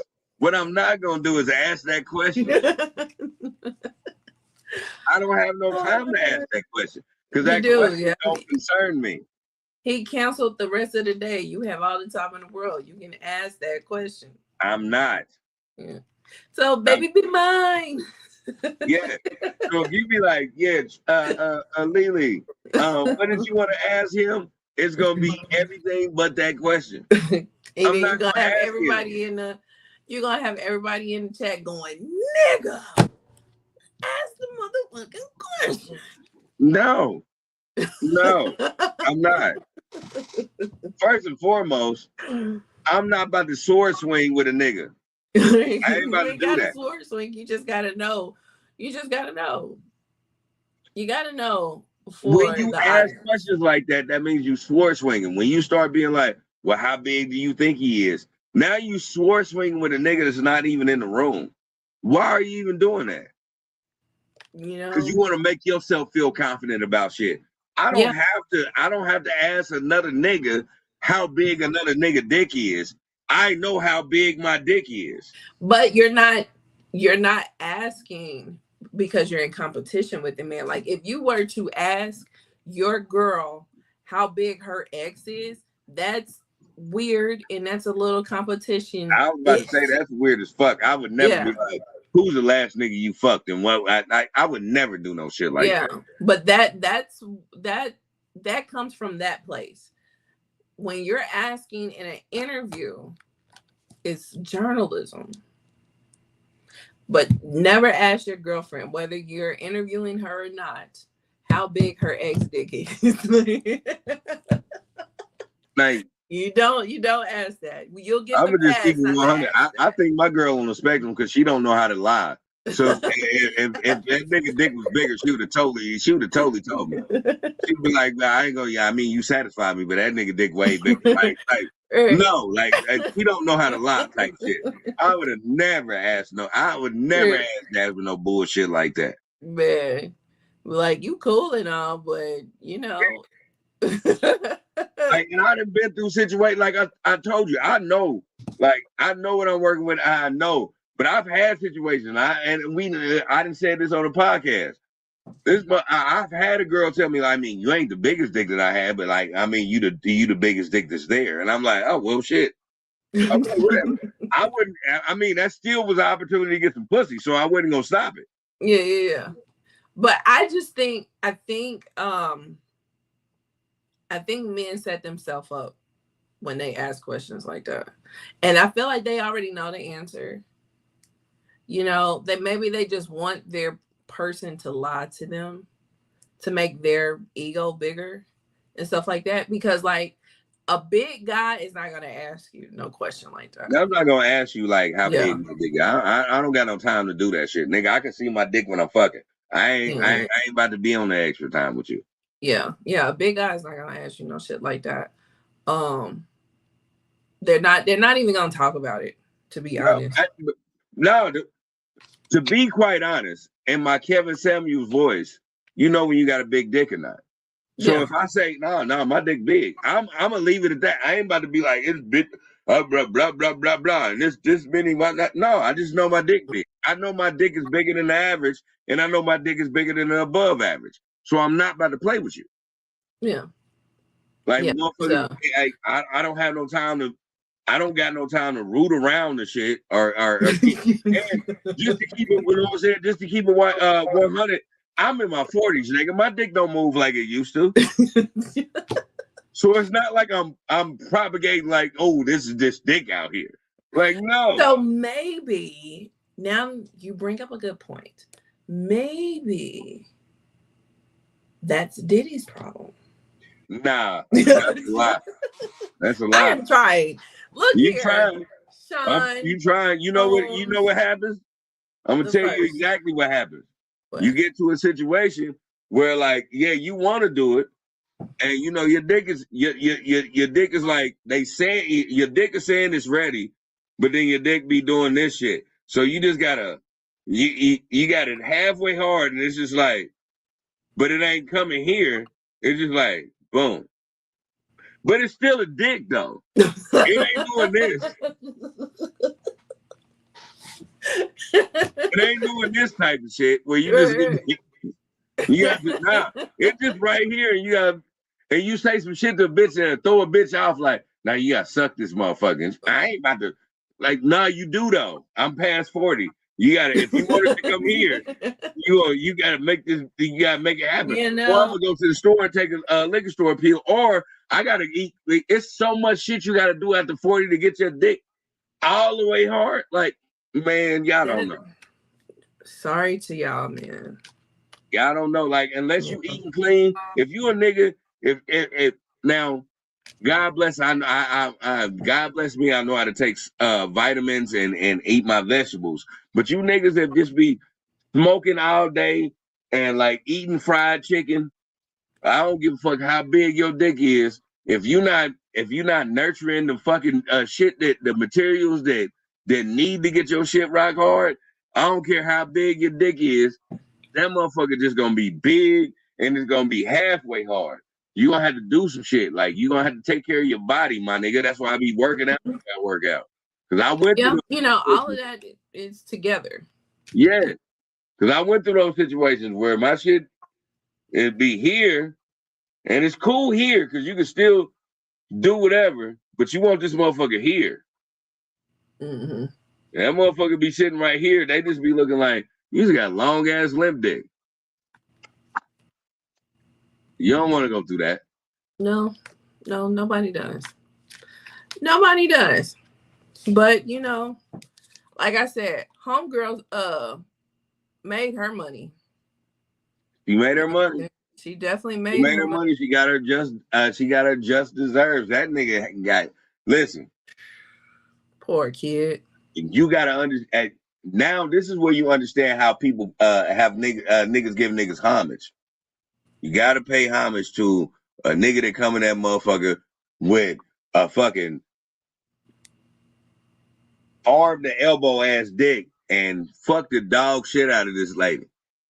And can continue to do this in front of an individual. Hey, you a different type of nigga, my nigga. You're a different type of nigga.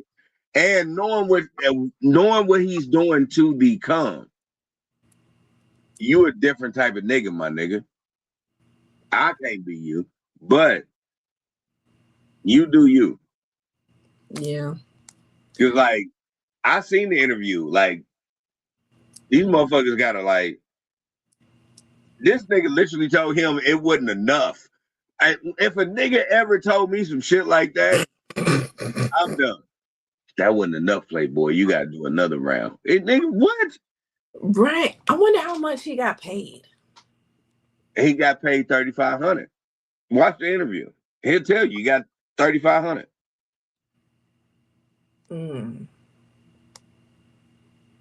And all the tea you can want. And all the tea you can want. And joints, like he did say Puffy had pre-rolls. He didn't do any of the cocaine, but Puffy kept pre-rolls. Yeah. And he kept deli on. So he kept deli on, he kept pre-rolls. So he was good.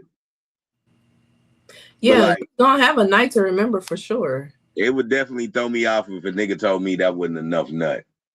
Like, look me dead in the face and be like, that wasn't enough nut, Playboy. Yeah. I need a little bit more of that. I would be like, man, what? Because I remember one of the workers testifying that he was told to finish in Cassie, and he would take Cassie in the back room, and then he found out what they were doing in the back room, and that's when they found out about the finishings, him playing it and shit.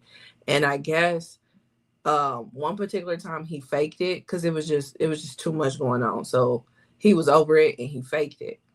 And he took Cassie in the back, and then a couple minutes later he came back and was like, "Where is it? You didn't finish. You didn't finish in her. Where did you put it?" Hey man. So yeah. Listen. Hey man. That's and wild. I'm telling everybody right now. I'ma punch the dog shit. I don't give a fuck how much of a celebrity you are.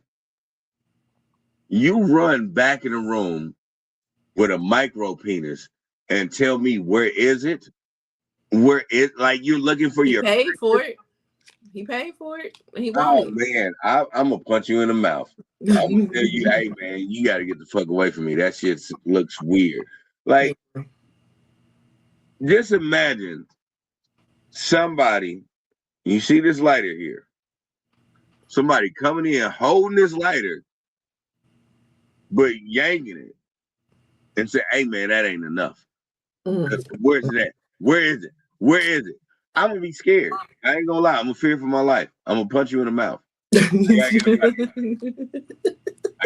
gotta go. I don't know what you can. You already got me fucking your bitch and busting nuts in your bitch so she can squirt it out so you can play with it. I'm scared of what you about to do to me. Little dick niggas carry the biggest guns. I'm leaving. I'm punching you in the mouth and I'm leaving. You're out of there. Oh, goodness gracious. Well, the tape is out there for public consumption. So, find it wherever you want, wherever you get your porn, I guess. You can find it if you want to see it. But yeah, that nigga's dropping dick off. Yeah. Oh, and then, just another thing. So 50 Cent's baby mama was the one that's in the video, right? Yep. She has come out, and played the victim in a post. Then she turned around and did a live and was answering questions. So it was like, yeah, this bitch ain't no victim. Then she posted a video of her twerking, telling people to kiss her ass. So if you didn't already not feel that she was a victim and not feel sorry for her after these antics, you should feel that now. Well, you're not. But you know what? She's a pro. I give her that. She It's is me, so definitely a pro.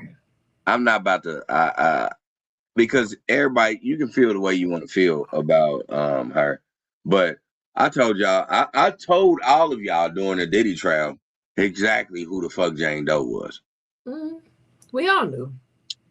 Exactly. I'm like, y'all knew, and I've never exonerated anybody from the Diddy trial. All of y'all niggas are Freaky Jason. Yeah. I've been saying that. We just now seeing how Freaky Jason this bitch can get. Yeah. And I watched the video. What I will say is, she was enamored by what the fuck was happening. It was sometimes that she was just sitting there and just jacking this nigga off because she probably couldn't believe she was jacking the whole fucking arm off. Man. And like literally, like, and this is a tall looking dude. And that when I was watching it, I was like, this can't be real. I was like, it can't be real. This has to be fake. Because that mug was like legit almost to his kneecap. That thing was banging. And ain't no way I will be anywhere close to the vicinity of where that thing rests. Count me out. Y'all can have that. That is too much. And that's what I'm saying. It's like when we get into situations like that, and when we talk about this man and certain things, this is where I be telling people, like, we not gonna run into that whole size don't matter shit. Yes, the fuck it do. Size matters. You know what I'm saying? Yes, the fuck it do. We not about to even play, and it's not no downplay to nobody. It's no downplay to Diddy. But what I'm saying is, y'all not about to act like that. Y'all not about to act like size don't matter when this bitch was literally getting railed by a nigga who could throw this motherfucker over his shoulders and be fine with it. And yeah, she took that motherfucker like a champ. He can wear that bitch like a tie. This motherfucker said, do your dick hang low? Do it wobble to the floor? Can you tie it around your neck? Can you tie it in the bow? And he said, yes. You rang. That nigga said, oh, they talking about me, y'all. Right. They made that about me. I just, like, and all you niggas, like, because as much as I always be like, I'm not on no homosexual shit, there's some niggas gonna be like, oh, man, that's gay. You talking about another nigga dick. The shit was seen. The fuck are we talking about? So, I watched the Joe Budden podcast when they talked about this tape, and they pretty much was on when it came to being on that type of time, they pretty much was like, you know what, we're not gonna pause. It just is what it is. We about to talk about this shit. Like, it is like, come on, man. It's just like, is what it is. Like, you watch the video, like, you know, it's like when y'all watch the porn and you see whoever, what's that man's name? I can't think of his name. There's so many of them. What we talking about? You know, the Make It Nasty dude. What's his name? Mr. Marcus. Mr. Marcus. Yeah. I mean, like, it's there. So, like, you see it. You see it's there. Like, we not gonna act like we don't see Mr. Marcus got an average sized dick. Right, but I'm just saying, like, you're not gonna act like you don't see it. Or what's the other dude name? The Make It Nasty dude? Wesley Pipes? Yeah. He'd be like, eat the dick, dog. Yeah, and all that shit. Like, yeah, that nigga had a long, skinny dick, and like women love that shit until everybody realized, nigga, you gotta put some girth to it. Yeah, and you know what? That helps the short ones. That does help the short. It helps the short ones. Yeah. I was about to blast. I agree. No, I was about to blast a bitch out and I had to stop myself because I remember a bitch telling me like her baby daddy had a long pencil dick. Yeah. You know what I'm saying? Like she didn't feel it. Yeah. And I was like, Yeah. what? That I stuff didn't had you understand questioning that. But she was yourself. like, I didn't feel it. And I was like, oh, because and it's no downplay to her when I say this. And please, because we still Facebook fans. Don't knock me if you hear this. Yeah. But she was like, she had like fucked other dudes out, like a lot of other dudes. So like the length wasn't it no more. She had to have like the girth.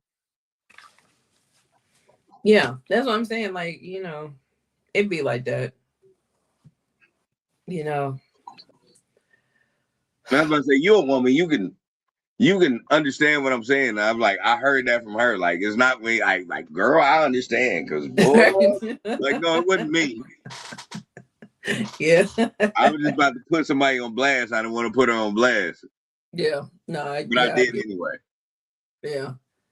Yeah, well, you didn't say no names, so. That's true. Yeah. But yeah, no, yeah. Yeah. There are, a variety out here. And it's unfortunate because, men can't help what they have. He can't. So it's unfortunate on that part, but life has ups and downs. We all can't help the way we were born. Hell, I ain't got no ass, for real. I can't help that. I mean, so some people ain't got no dick, for real. Like, I mean, I got something to let you know that I have something that I sit on, but that's about the extent of what I have. okay, so I'm gonna say this, and I found this out. My son is 2 years old. My son, I love my son to death. Everybody knows I love my son. But you got those weird aunties that say some shit, but then but try to retract it real fast. I had an auntie that was she was changing my son's diaper. And she was like, "Oh shit, yeah, you are your daddy's son." And I was like, "Hey man, what the fuck are you talking about?" She was like, Nah, I'm just talking about the way he squirms." I'm like, "No, auntie, you look directly at my son's fucking dick." Like, Oh, yeah. I ain't gonna I put her don't on have no blast. auntie like that. I ain't gonna put her on blast. Well, what I will say is, no, she looked directly at my son and was like, "Yeah, you definitely your daddy's son." Like, Right. auntie, chill the fuck out. Right. Like, Right. pump the brakes on that. This nigga stupid. Yeah. Right. And that would be the last time you'll be changing my son's diaper. Thank you And very much. I'm like, what? Right. What are we doing? What are we talking about? Right. Because No, I was just saying, because he squirming, used to squirm. No, you ain't talking about none of that. Right. That nigga was chilling. Yeah. Yeah. No. We're good here. We're good. We're good, You love. chilling. Get your nasty ass away from my son. Right. Right. That's like you was looking at me, lady. Right. Like, and then you remember. Ew. Like, huh? What are we talking about? So yeah. But because I wasn't born like Diddy though, and I'll step on that. Like it ain't no bragging. I'm on my Kevin Sale music. You know when you got a big dick, man. Yeah. It is what it is. Yeah, but poor Diddy. I mean, he had to become a billionaire because Exactly. Because you gotta compensate. You have to become a billionaire. Like us niggas was just walking around fucking. We didn't have no care in the world. We make our money. We might, you know what I'm saying? We might make it up to 1 million, couple of million, 100 million. But we cool. We ain't got it. We ain't trying to compete with niggas. We ain't got to. Yeah. You got to compete with niggas to the point you become a narcissist because your dick is little. It's terrible. It just is what it is. Well, we watch a bunch of white men do it all the time, so it shouldn't surprise us that a black man would decide to the same thing, especially if his whole mind frame was to put black people on a plantation, which is a record label. Yeah. Yeah. You know, when you think of it like that, you know, it puts a lot of things into perspective. Yeah. Excuse me. And we as a society hold a whole lot on that particular male part. Yeah. So I mean, it holds rank. It he holds had rank to until you can't, and until you can't use it no more. And even when you can't use it no more, you still have it to show it. yeah. This is what it is. Mm-hmm. Yeah. It is Yeah. what it is. And I hate to say it like that, but it's the honest to God truth. Even when you can't use it no more, I mean, you can still show like, nah, it ain't yours. Mm-hmm. Yeah. Yeah. But you know, that is the Diddy tape. So These little dick I niggas are gonna be so appalled. you know fucking ridiculous. Like so,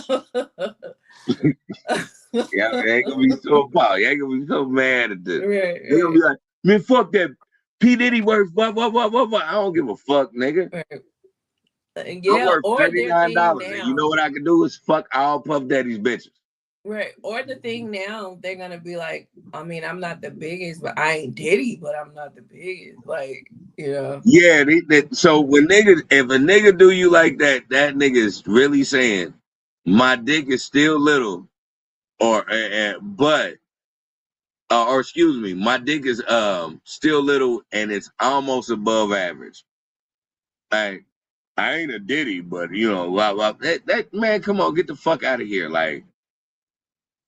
And Yeah. it's just a moment of transparency, and it's not being on nothing. And I'm not shooting none of you niggas down. Like, again, you know when you got something, and when you just got, I don't know if she like me. Like, no, nigga. Like, I don't give a fuck, nigga. I got a big dick is a big dick, nigga. You know when you got it.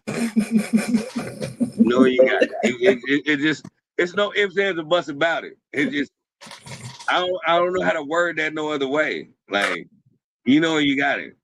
Well, on that note, I don't have any final thoughts. So Jerry's Because final you don't have a big dick.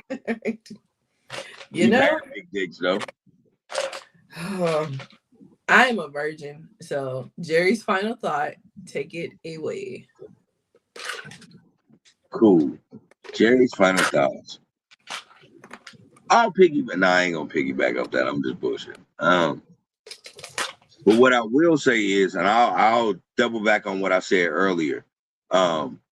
We have to stop demonizing what woke is. We got to stop saying that woke is this crazy individual or this person that has all of these conspiracy theories. Woke is an individual that understands that the system that is in power is always against the people. And you have to be woke and you have to be aware that the system is against you in order to build more people up to understand that the system is flawed. And until we get that whole mindset or ideology about what actually it is to be woke and awakened, we're always going to be behind. I grew up in a time where when the Matrix came out, they were literally asking you, do you want to take the red or blue pill?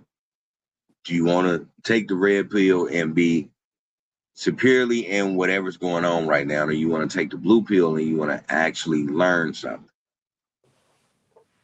I would acknowledge everybody right now in 2026 to take the blue pill.